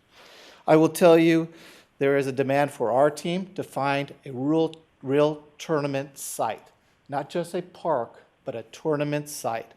And I will tell you that the demand in this region is great, and you'll hear from Tom, who will follow me, about that demand. But this region has some of the best indoor volleyball program in the state, and the demand for beach volleyball has grown considerably, and in large part this last 12 months because of COVID. You got a lot of young ladies who were dying to play but couldn't play indoors and gravitated towards beach volleyball. Also, NCAA scouts look to these type of tournaments to recruit kids, to offer them scholarships. And these type of tournament facilities are plentiful in many states and in Southern California, but virtually non-existent in Northern California. So there is a serious demand and a market to provide a unique venue here in Folsom. And also the NCAA is often looking for putting together college tournaments for the purpose of giving this growing sport added exposure in different markets. So we are very confident that there is not only a demand for young ladies here, but also regional and to attract a much broader audience. As we explore options, obviously we can look at city parks. I mean, currently we're in Roseville, and I will tell you competing with the general public is just not good for the economic sustainability of the program. We have to generate revenue to support the program and to reinvest in it and reinvest in these young ladies. The other option is, which is probably the most attractive one, is to actually purchase private property. We would have absolute control of the property as a consequence, but that can also sometimes be costly. And secondly, some cities require special zoning. So the options there are challenging, but we are in the market looking. And so this is when the subject of the arena came up, and had conversations with Joe, among others, that maybe the arena could be a home for such a facility. So I would like for this council to at least not make a decision as your previous agenda item, but at least have this kind of conversation to see if this is a good fit. There are clearly some things that would pose challenges with the rodeo, maybe some other events, and maybe may not be a good fit for us. But I think this is the time to really have that kind of discussion, because the demand now is great. And if you really recognize the value of having something in this in our community, you have to act now, not put it out to an RFP, whatever, you got it. It takes 6, 12 months or years, because again, people are in the market to find a location. So I encourage you to think big. I think ask you to think bold. And I would also add, as a parent who has invested a considerable amount of money in my daughter's love for this sport, is when families go to these tournaments, they spend an enormous amount of money in terms of travel, hotel, restaurants, shopping. And I got to tell you, you know this if your son or daughter plays competitive sports, is that when an event is held in an attractive location, it becomes a weekend destination for your entire family, not just the sporting event itself. And It's as a probably parent, you make that decision. It's probably right up with the rowing stuff, the same, you're going to attract a similar crowd. Absolutely. Yeah, I mean, look, I'm Manteca or Folsom. I mean, with all due respect, I say that. I mean, we know our community is special. We have our lake, we have the Sierras, we're in short distance to the wine country. There's a lot of things that would make this an attractive destination for kids to travel from the entire Northern California area, as well as other states who are looking for that kind of exposure, especially when they know when they have the NCAA scouts on site. So again, Marco, what's the season for? Good question. It's really all year round, although the level of participation declines a bit when the weather gets cooler. But I'll tell you, the girls are playing now. And this weekend, the weather is predicted to be in the mid-70s. So trust me, the level of participation will increase, considerably. So how it essentially works from a business model is, you basically have 2 girls on one team, and they pay a fee to play that weekend. And then the program has training during the week, and then you obviously look to promote regional events too that go beyond that kind of limited type tournament. Okay. So it is year round, but again, clearly the warmer weather attracts greater participation. Marco, what's the minimum number of courts needed in order to hold a tournament? I'd say the minimum is 4, 6 would be nice. I could go larger.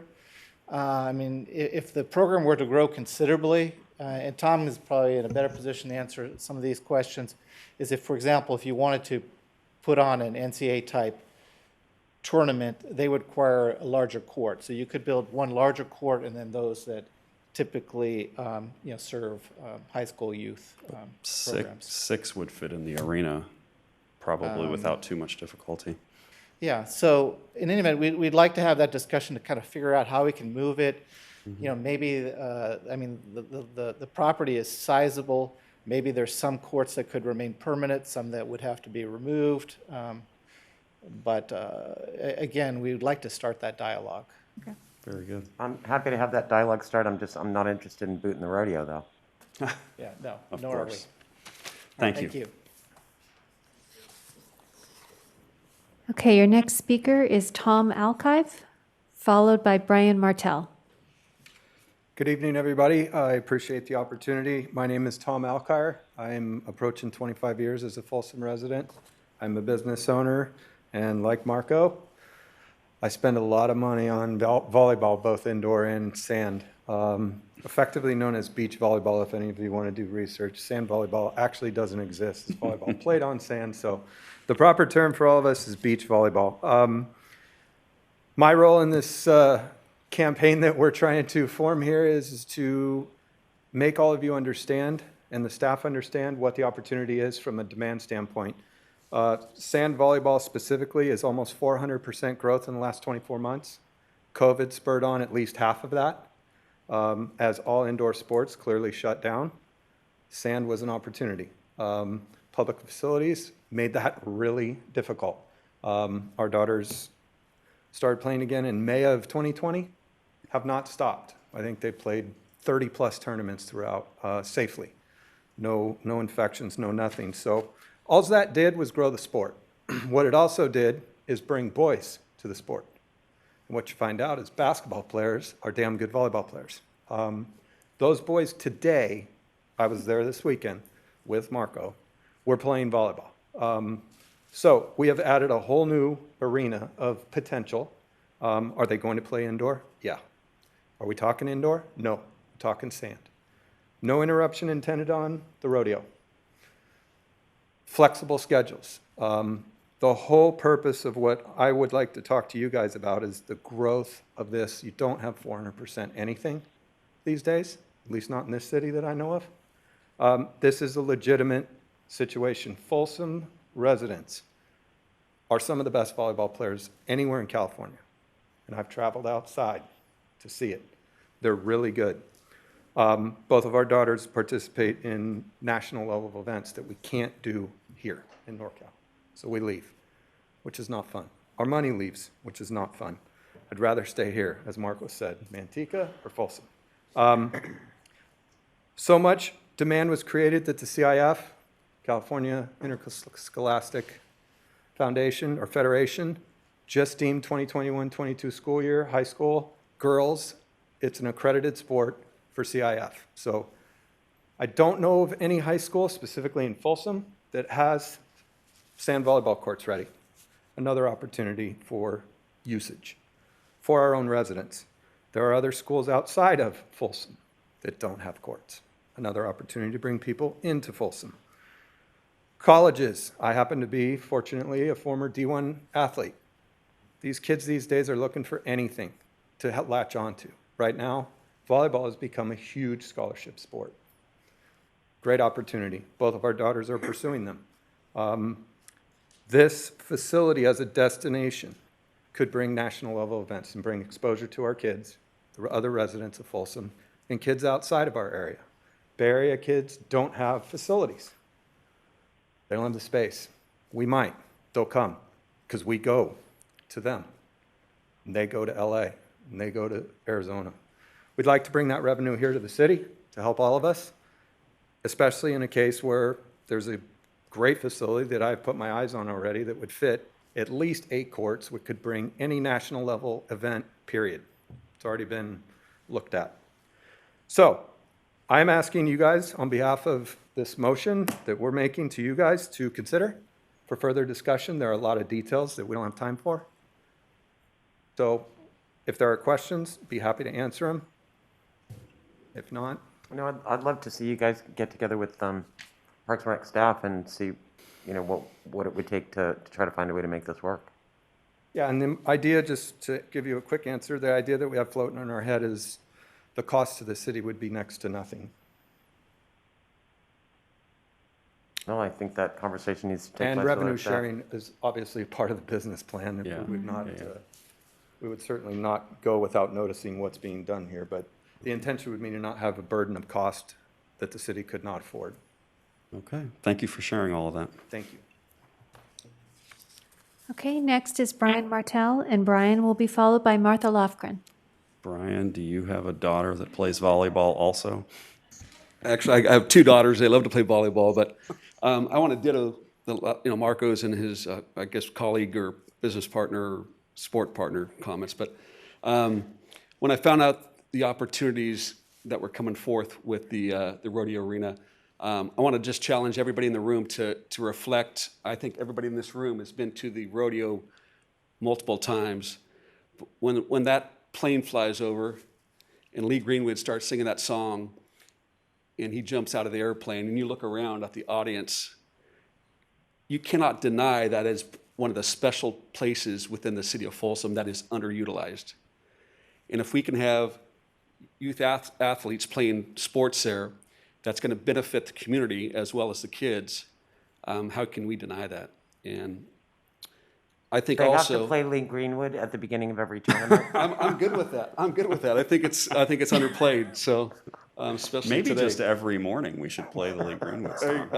Yeah, I did at that comment there. But I just want to just real quick, point out that I've had the pleasure of traveling to 20 plus cities with the Sac Metro Chamber, and see how the facilities that support the great cities are utilized. And I want to point out, Boise, Idaho, when you have the Greenbelt in Boise, and when you're cruising on the Greenbelt, they have a big open area that's similar to the size of our parking lot, where every Saturday morning they put out food trucks and have vendors out there. And guess what? Majority of the people that access that is via the bike trail. We have the Johnny Cash Trail that's underutilized, and we have something that's similar that can be utilized every weekend that we're not playing volleyball or having the rodeo. So as a citizen for the last 30 plus years, I'm in favor of utilizing that more. The city does a great job with what they're doing now, but I think we could can tenfold it. So Very good. have a great night, you guys. And Thank you. Thanks for listening, Mike. Okay, your final speaker this evening is Martha Lofgren.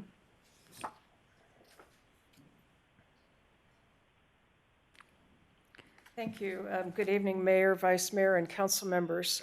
Martha Lofgren. I live at 106 North Granite Circle, which is that little neighborhood just below Rodeo Park. I'm here just primarily to ask you to have a very open, transparent process in what you talk about with what you're going to do with the rodeo arena.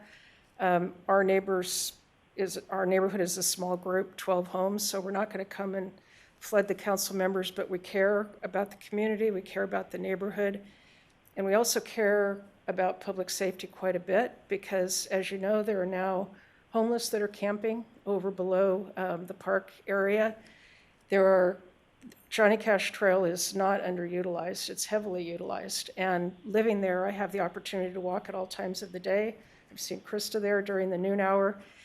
And we're one of the fortunate families that can just walk. We don't have to park there, but there are many, many users of the Johnny Cash Trail, many families, children on small bikes. And the city has set this up so that Leadsdorf is part of the trail. And that's the only street that goes into our little subdivision. And I've talked with Elaine, I talked with Everett, I talked with Robert Goss about it. There's a lot of safety issues. You can count 12 to 14 people and walking or cycling all along the street.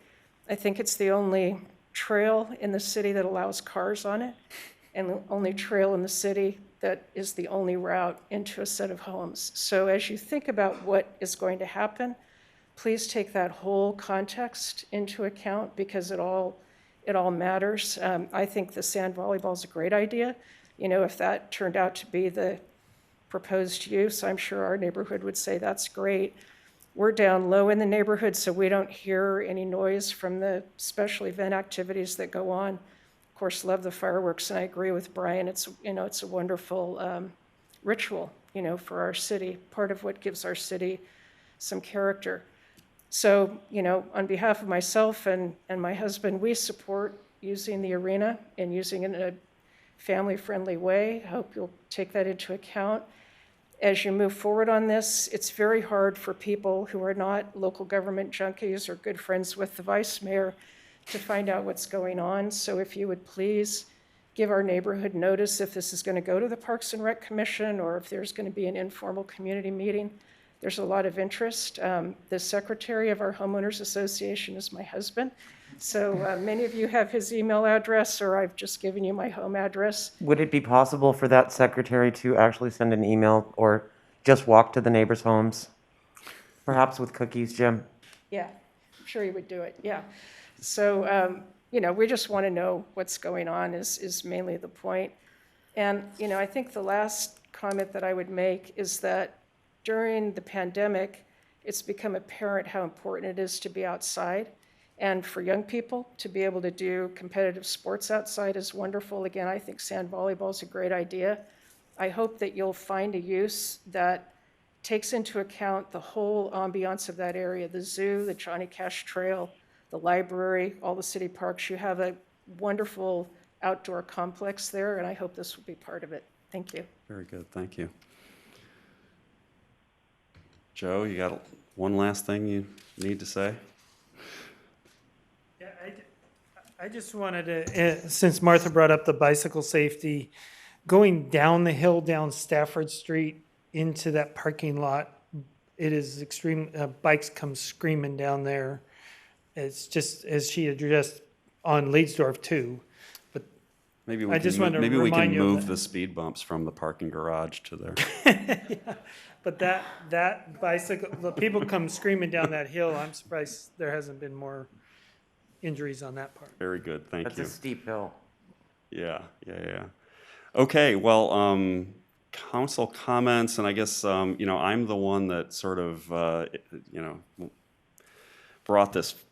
asked for this to be brought forward, and thank you to Lorraine for sort of highlighting part of the reason I wanted to have this discussion, and that's that, as central as the rodeo arena is to our identity and our key events, it is a bit of a broken tooth. And it is undersized, and it's in an odd spot, and it's surrounded by a lot of competing uses. And I would definitely like to see it utilized more so that we can make some improvements to it. But as a long-term, consideration, we have to probably, again, with the, Park Commission and others involved, start looking at what the home will be for the next 59 rodeos. Because rodeos have changed over time, and the constraints on this particular arena and its age and the way that it was lovingly constructed, there's lots of room for improvement there.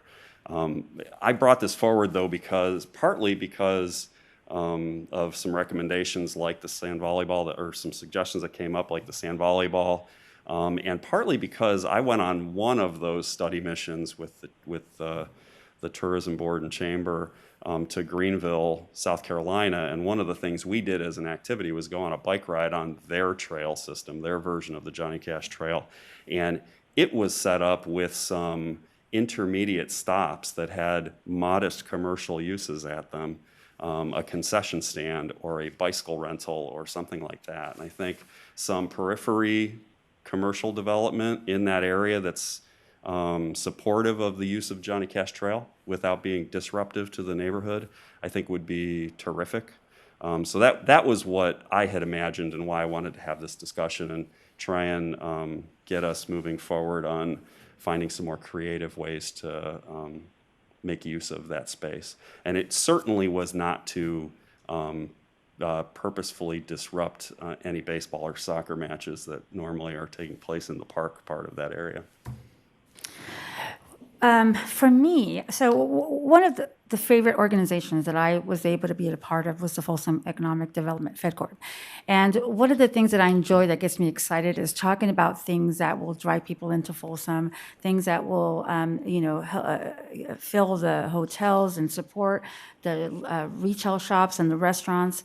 And so as I was listening to this sand volleyball, I thought, well, this would be an amazing use of the rodeo, and that will be able to generate some revenue to be able to, do some maintenance on it. But these are the things that are very exciting to talk about. These are the things that really motivate me and get me excited about serving the city of Folsom and being a part of the decision making. So I think this would be a great idea.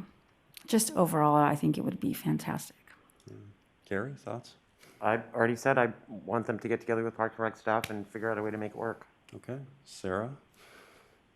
Yeah, I think it's a great idea too. And I don't want to be overly bureaucratic, but I really don't want to bypass the Parks and Recreation Commission. So if there's a way to get this on a future agenda in the near future, to me, that's the right course. Okay. YK?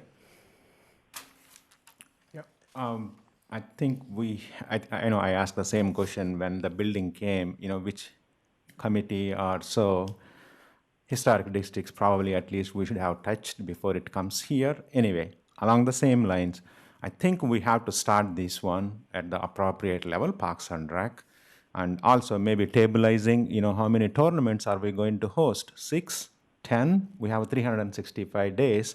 There is a dozen events out there. So maybe Parks and Rec can do all the legwork in collaboration with the staff and come the more refined one to the city council so that with more information. Knowing after being volunteered at rodeo for at least 3 years, I think parking can be handled one way or another. And being volunteered at one time for Renaissance Fair, parking can be handled, appropriately. So yeah, I highly recommend going this back to the proper channel and coming through the Parks and Rec with the recommendation. Thank you. Well, a recommendation, so, you guys brought up a good point that we don't want to bypass them, but this is not inherently a park program. This is an opportunity to that is lease correct. it. It's not a parks program, and the Parks and Rec Commission doesn't really have any, I don't know if jurisdiction is the right word, but they don't have any involvement in the rodeo. Yeah, the rodeos existed long before the Parks and Rec Commission was the formed. care of facilities falls within Lorraine's purview, but the use of the arena isn't. The park, yes. We're responsible for the rental of the facility. Yeah.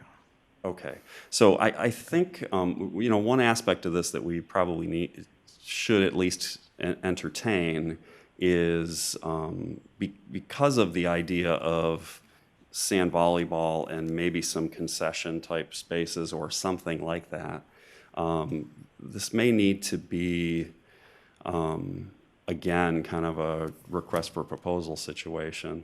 I hate to, again, make it overly bureaucratic, but I don't want to send the park commission on a wild goose chase in terms of dredging up a bunch of other ideas. I would like to see what commercial entities or programs would like to make use of the arena. So that was, really the underlying thing that I was trying to get at, so that we could, once we have that, roster of things that may want to go in there, then certainly Park Commission and, staff need to review those things for, compatibility and sensibility and communication with the neighborhood. But I'm looking for us to go ask the public what uses they'd be willing to pay to use the rodeo for. Yeah, I'm certainly okay with that. I know in our previous discussions, we brought the point of these arts and cultural and parks and rec as a joint commission review how effectively we are using the facilities we have. This can definitely fall under the umbrella, maybe bringing this sooner than later, titling all those facilities being used in city and how effectively we can increase the usage. This is, again, going back to the Parks and Rec. That's all I'm saying. Right, but again, it's a chicken and egg situation. If we send it to the Park Commission and say, hey, what would you like to use this for? Then they're going to come up with a bunch of ideas, and we don't know if there's users that will fit those ideas. I don't know that there's a user that would want to rent bikes from that location or sell pop and chips from that location.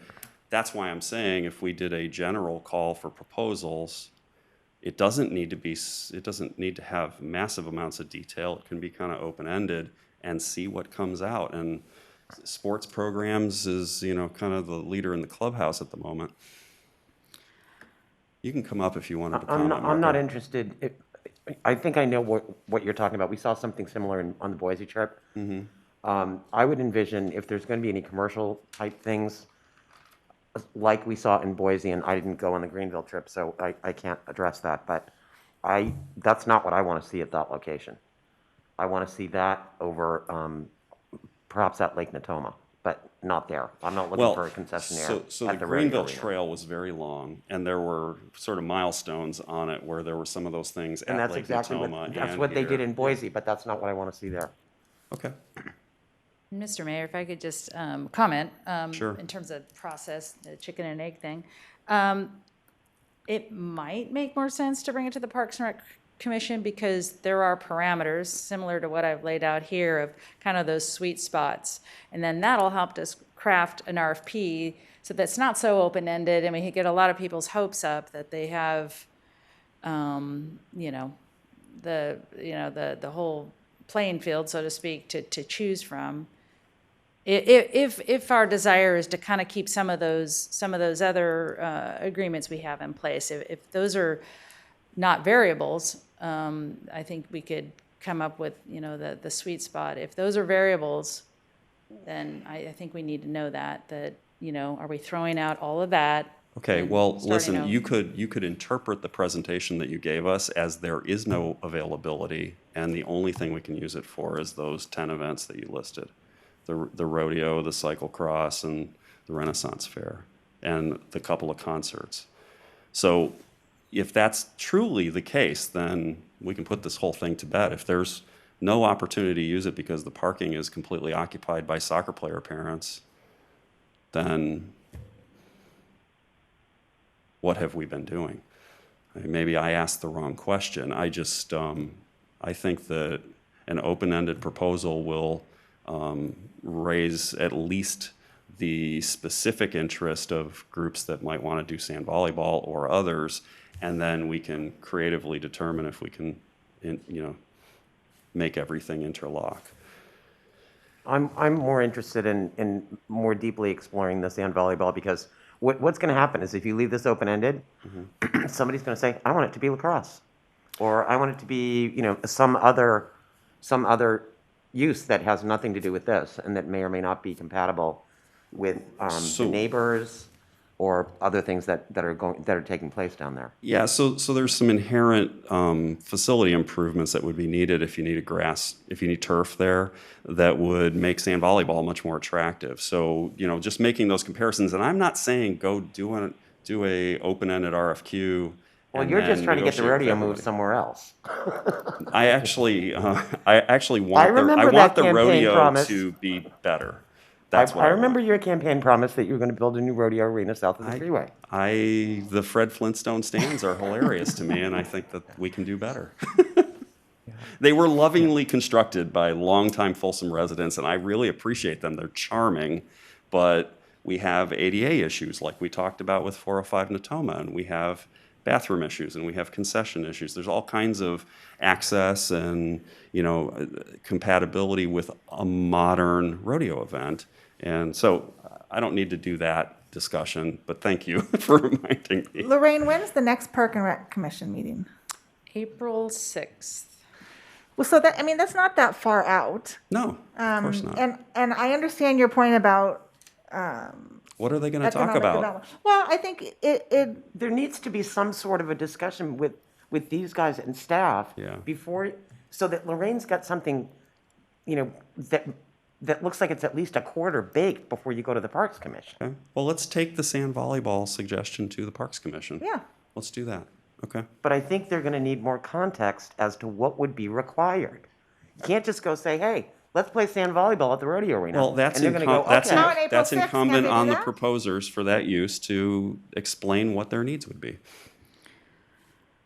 And what, revenue they could generate that they'd share, all those kind of things. Which means that you better set that meeting up for Friday or you're not going to have it done in time for the staff report. That's my only point. Okay. Well, listen, I just wanted to get this, out on the table so that we could, engage, activate the Park Commission to look at options. I think that the sand volleyball is probably an excellent one to start with, and it may turn out to be the best use. And my only goal is actually to just activate that area further.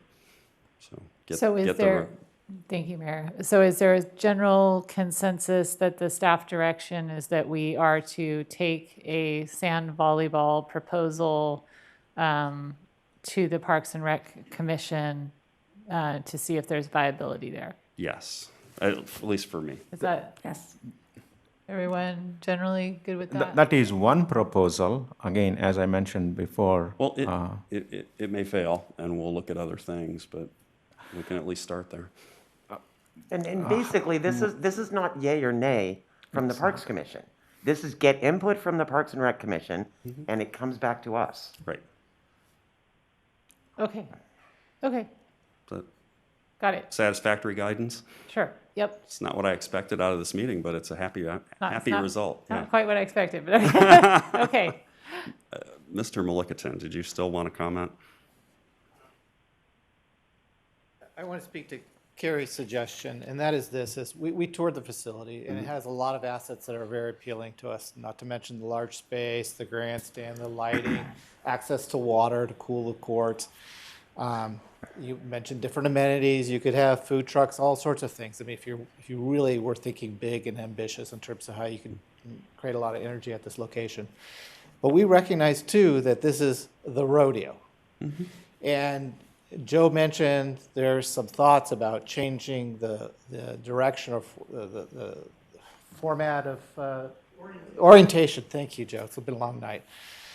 I think from our perspective, it'd be a good start to have a private meeting where you start with those tasked with the rodeos, like what you envision for this property now in the future, how its orientation will be configured.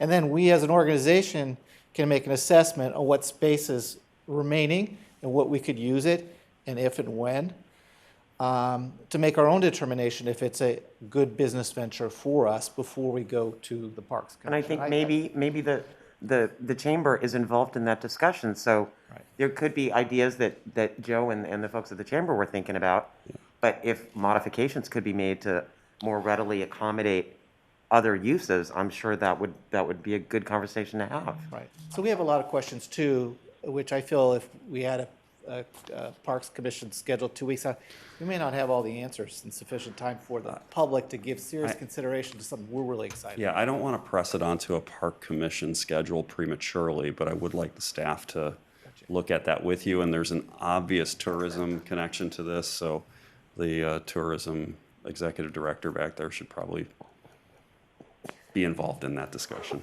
Okay. All right. Thank you again for your Yes, consideration. yes. Okay. Okay. Call the next item. We're going to get it in just in time. Yeah. Item number 17 is ordinance number 1312, an ordinance of the City of Folsom adding Chapter 12.24 to the Folsom Municipal Code pertaining to sidewalk vendors. This will be introduction and first reading of the ordinance. We'll save the best for the last. Most exciting thing. Yes. That's right. That's right, Mr. Mayor. Thank you. Mr. Mayor, members of the City Council, Stephen Wong, your city attorney. Before you tonight is a proposed ordinance pertaining to sidewalk vendors. These are some pictures of sidewalk vendors somewhere else. Got them off of Google. Followed by pictures of sidewalk vendors recently seen in and around the city of Folsom. In 2018, the state legislature passed Senate Bill 946, which allows and encourages sidewalk vendors to operate on public sidewalks anywhere throughout the state. No jurisdiction may regulate unless the regulation is consistent with SB 946. For example, under SB 946, local governments can require a license or permit, establish reasonable regulations consistent with state law, impose fines set by state law, but the local regulations must be directly related to objective health, safety, and welfare concerns. So the proposed ordinance, this doggone mouse. So the proposed ordinance requires that in order to operate in the city of Folsom, the vendor must maintain a 5-foot wide clear path on sidewalks to ensure unimpeded pedestrian travel and ADA access, maintain sanitary conditions for food items they sell, provide trash receptacles, and keep areas clean during and after vending activity, not obstruct vehicular and pedestrian visibility at intersections, and also not use lights, horns, or music in promoting their sidewalk vending activities. The proposed ordinance also prohibits the vendors from selling alcohol, lottery tickets, cannabis, tobacco, electronic cigarettes, adult-oriented materials, or drugs of any kind. It prohibits vendors from vending areas of special events or farmers markets, or concessionaire with exclusive agreements with the city to sell food or merchandise, such as snack bar at the zoo and the aquatic center, for example. It also prohibits vending within 50 feet of a business or restaurant selling same or similar food or merchandise. Those are all consistent with state law. The ordinance does not apply to city residents selling food or merchandise in front of their houses, such as lemonade stands or garage sales. It also does not apply to residents selling food or merchandise to support nonprofit charitable organizations such as Girl Scout cookies or high school fundraisers. So with that short presentation, staff does recommend that the City Council introduce and conduct first reading of this ordinance. Happy to answer any questions you may have. Can they use a very noisy car to advertise? No, sir. Just taking this full circle today. Not if it's been modified. Okay. We'll have to check the exhaust. Very good. Any questions from the council? No, I'd move the staff recommendation. I'll second. And you have Sarah? public comment. Oh, So when you talk about a 5-foot clear path, our sidewalks in most cases are not even 5 foot wide, are they? The standard ones are, if not wider. We have a lot of them that are not. We have a lot that are not. So if the sidewalk, But they need to be wide, sufficiently wide for ADA access. Meaning right, but in so those- a vendor could not be on a sidewalk that's under 5 feet wide if you have to maintain a 5-foot clearance. Is Or that they have to correct? move the cart, yes, ma'am. Okay. Or they have to move the cart. So I'm aware of the fruit vendor who's been in Folsom lately and some conversations on Folsom Chat. I'm not exactly sure how or what was the impetus for putting this on our agenda.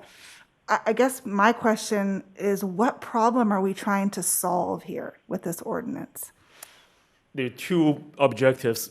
Usually, typically, local governments have two objectives in passing this ordinance consistent with state law. And one is to maintain unimpeded pedestrian access. And two, to allow reasonable regulations fitting local jurisdictions' concerns that whichever local jurisdiction may have, so that we can implement, or they can implement and regulate in that fashion. So, I mean, aside from the fruit vendor, the occasional guy selling roses near Valentine's Day, the Trump merchandise last year, I mean, is this an issue? Are we getting a lot of complaints about sidewalk vendors, or? We're actually getting about 50-50, both sides, each side. We have a group who support sidewalk vending activities, and they encourage other people to support those local business, not necessarily they're here locally, but I'm not sure if they're local. We also get complaints, and folks call code enforcement and also police department, and to have officers check on them. I don't have any information about any potential violation or issue pertaining to law enforcement, but that's the cost we get. But it's about evenly split. Okay, thank you. Because Yes, ma'am. there's another guy, Sarah, that has been selling fruit on the corner of Montrose and School Street. And that may well not be a 5-foot sidewalk. But I'm guessing he's got permission from the homeowner on that corner to, extend onto their property, because I think that particular house doesn't actually have a lawn. It's all rock and stuff out front. So we're preemptively trying to keep people selling fruit rather than other things that we don't want them selling. No, not necessarily. Well, we're trying to prohibit certain types of vending. Impediment to pedestrian travel. That's what we're trying to prevent. Gotcha. But as you can see from the photographs taken by code enforcement, the operators in and around City of Folsom typically have been very good at maintaining accessibility. Well, I think it also gives clarity to not only the vendors that are on the street, but it also gives clarity in terms of what they can and can't do. I mean, personally, as a business owner, I pay rent, I get bills from everybody and their mothers about being able to operate a business. And so if there is a competing business that has similar food that doesn't that doesn't pay those costs, then there's this, what are we doing for our business community to be able to protect them? And so I think this is great that we're giving clarity in terms of what the expectation is. Well, that, and we have the ability to provide some clarity, keeping in mind that we can't prohibit it because state law says we No, need and to I allow understand it, that. so. I get it. I mean, but there are you know, steps that they have to take in order Yeah. to be able to be there. Yeah. Okay. No, I appreciate the clarity. Okay, public comment? Okay, you have requests to speak from the chambers, and then we have some written comments. Your first speaker from chambers will be Joe Gagliardi.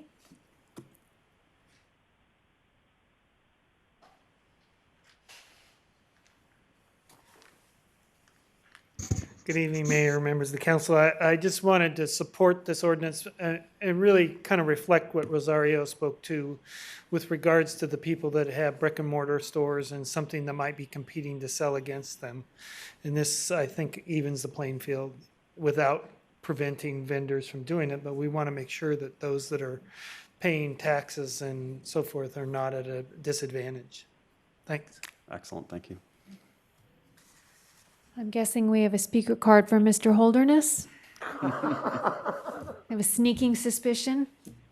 Everybody else got your comments in on the other items tonight?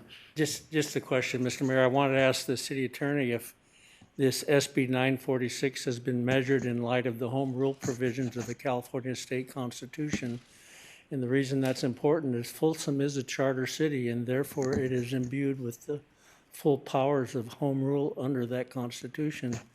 And I wonder if this statute violates that. Do you care to opine, Mr. City Attorney? Absolutely, I'd be happy to.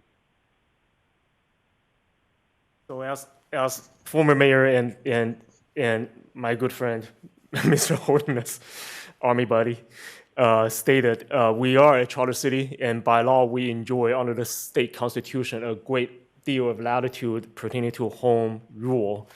But it's not unlimited.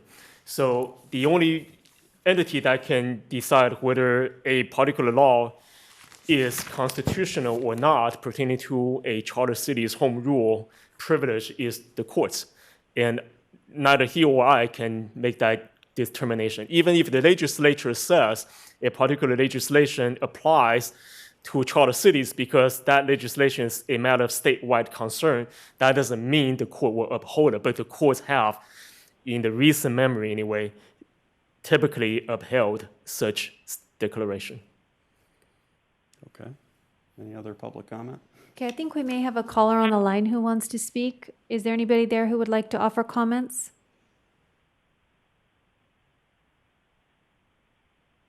Okay, if not, we do have submitted comments on this item that I will read. I thought the writer might be on the line.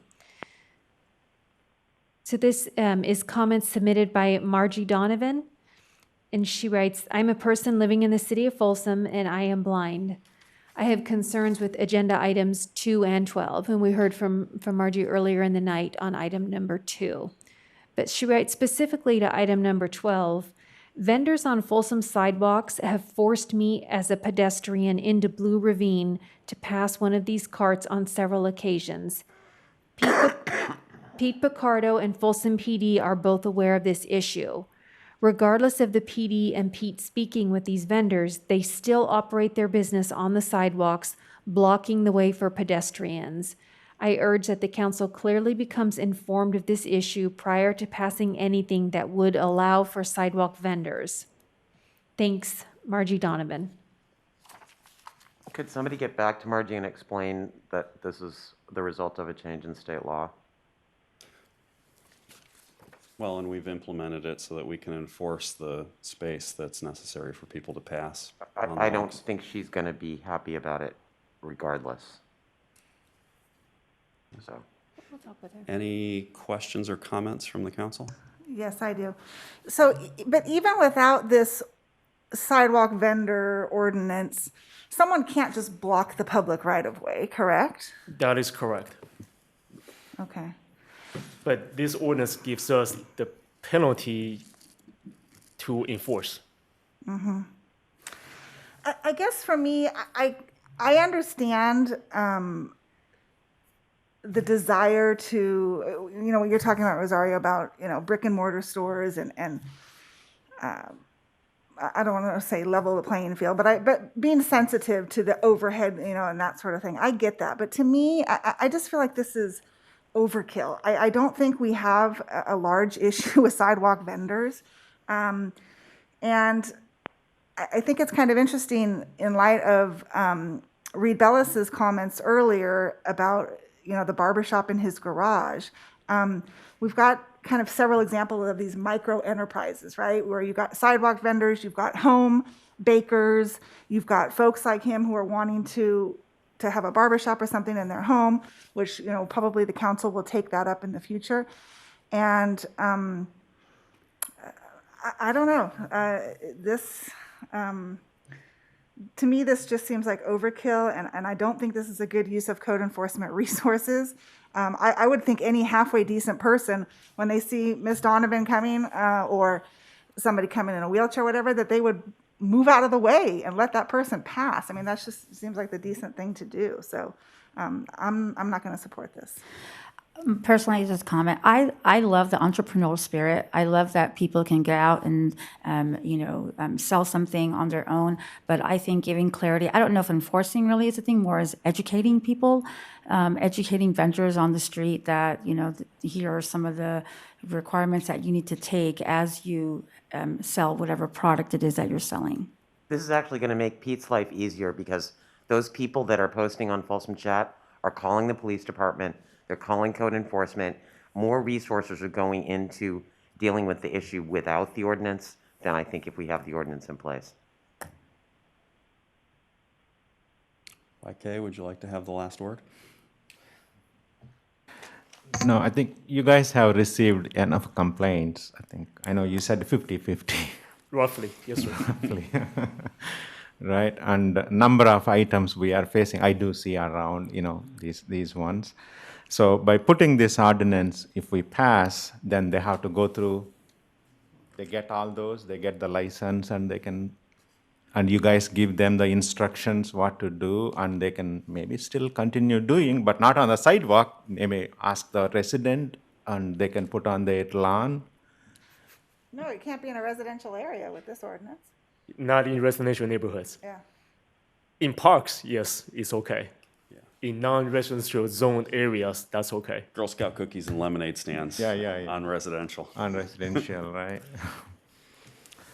Yes, sir. Any other question from the council? I don't think so. I'll entertain a motion.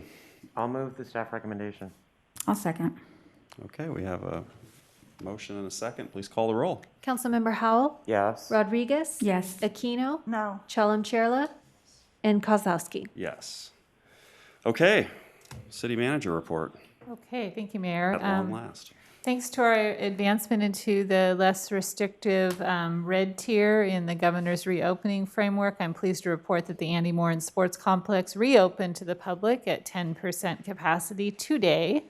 Hours of operation are 10 to 9, Monday through Friday. Available amenities are drop-in table tennis, pickleball, basketball, and batting cages, and rentals for the pitching tunnel, soccer field, and basketball courts. Batting cage users must supply their own equipment, bat and helmet, and all organized rentals must submit a return to play guidelines plan for staff review and approval. We are mourning the loss of Pouncer, our 19-year-old tiger at the Folsom City Zoo Sanctuary. She has touched the hearts of so many in the Folsom community over the past 17 years. Pouncer and her tiger companion, Misty, came to live at the Zoo Sanctuary in 2004, and I know my whole family mourns.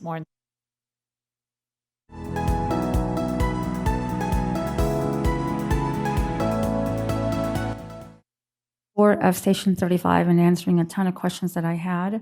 It's great to see that we're engaging community volunteers with the cleanup of abandoned homeless camps that's led by CERTS. I just want to give a big shout out to Bayside Church of Folsom. They have been very innovative and supportive of businesses recently, and I wrote down a couple of examples. One is they paid and built a Sutter Street Parklets at a time when we needed outdoor dining. They recently purchased $2,500 in gift cards and gave them to random people to support our local businesses. They assisted Mike Dickinson for 3 weeks to put up the lights on Sutter Street. They highlight 5 businesses every week that need the help that drives people to these businesses. Most recently, they have an excellent adventure Easter egg hunt that is driving more people to businesses. So just a big thank you to Bayside Church of Folsom. I also want to share a little bit about here I am now 4 months into being a council member. And one of the things that I struggle with, and I want to share this with you all, is in terms of long-term vision for Folsom. When we look at decisions, one of the things that I personally struggle with is bouncing decisions that are made up to what are the priorities.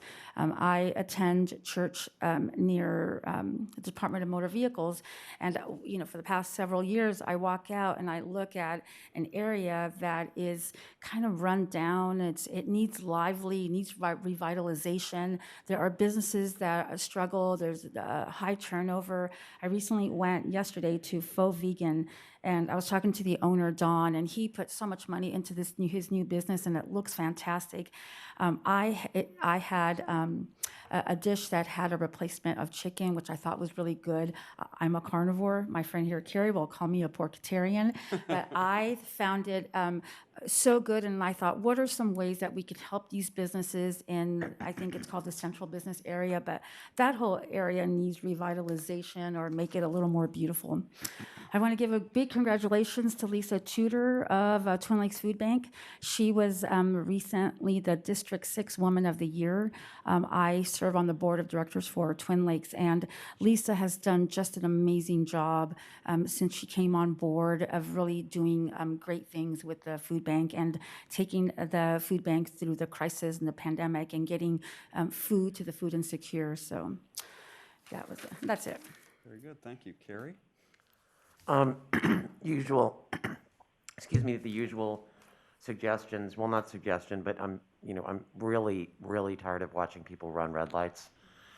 Yesterday, somebody blew fully through the red light at East Bidwell and Glen.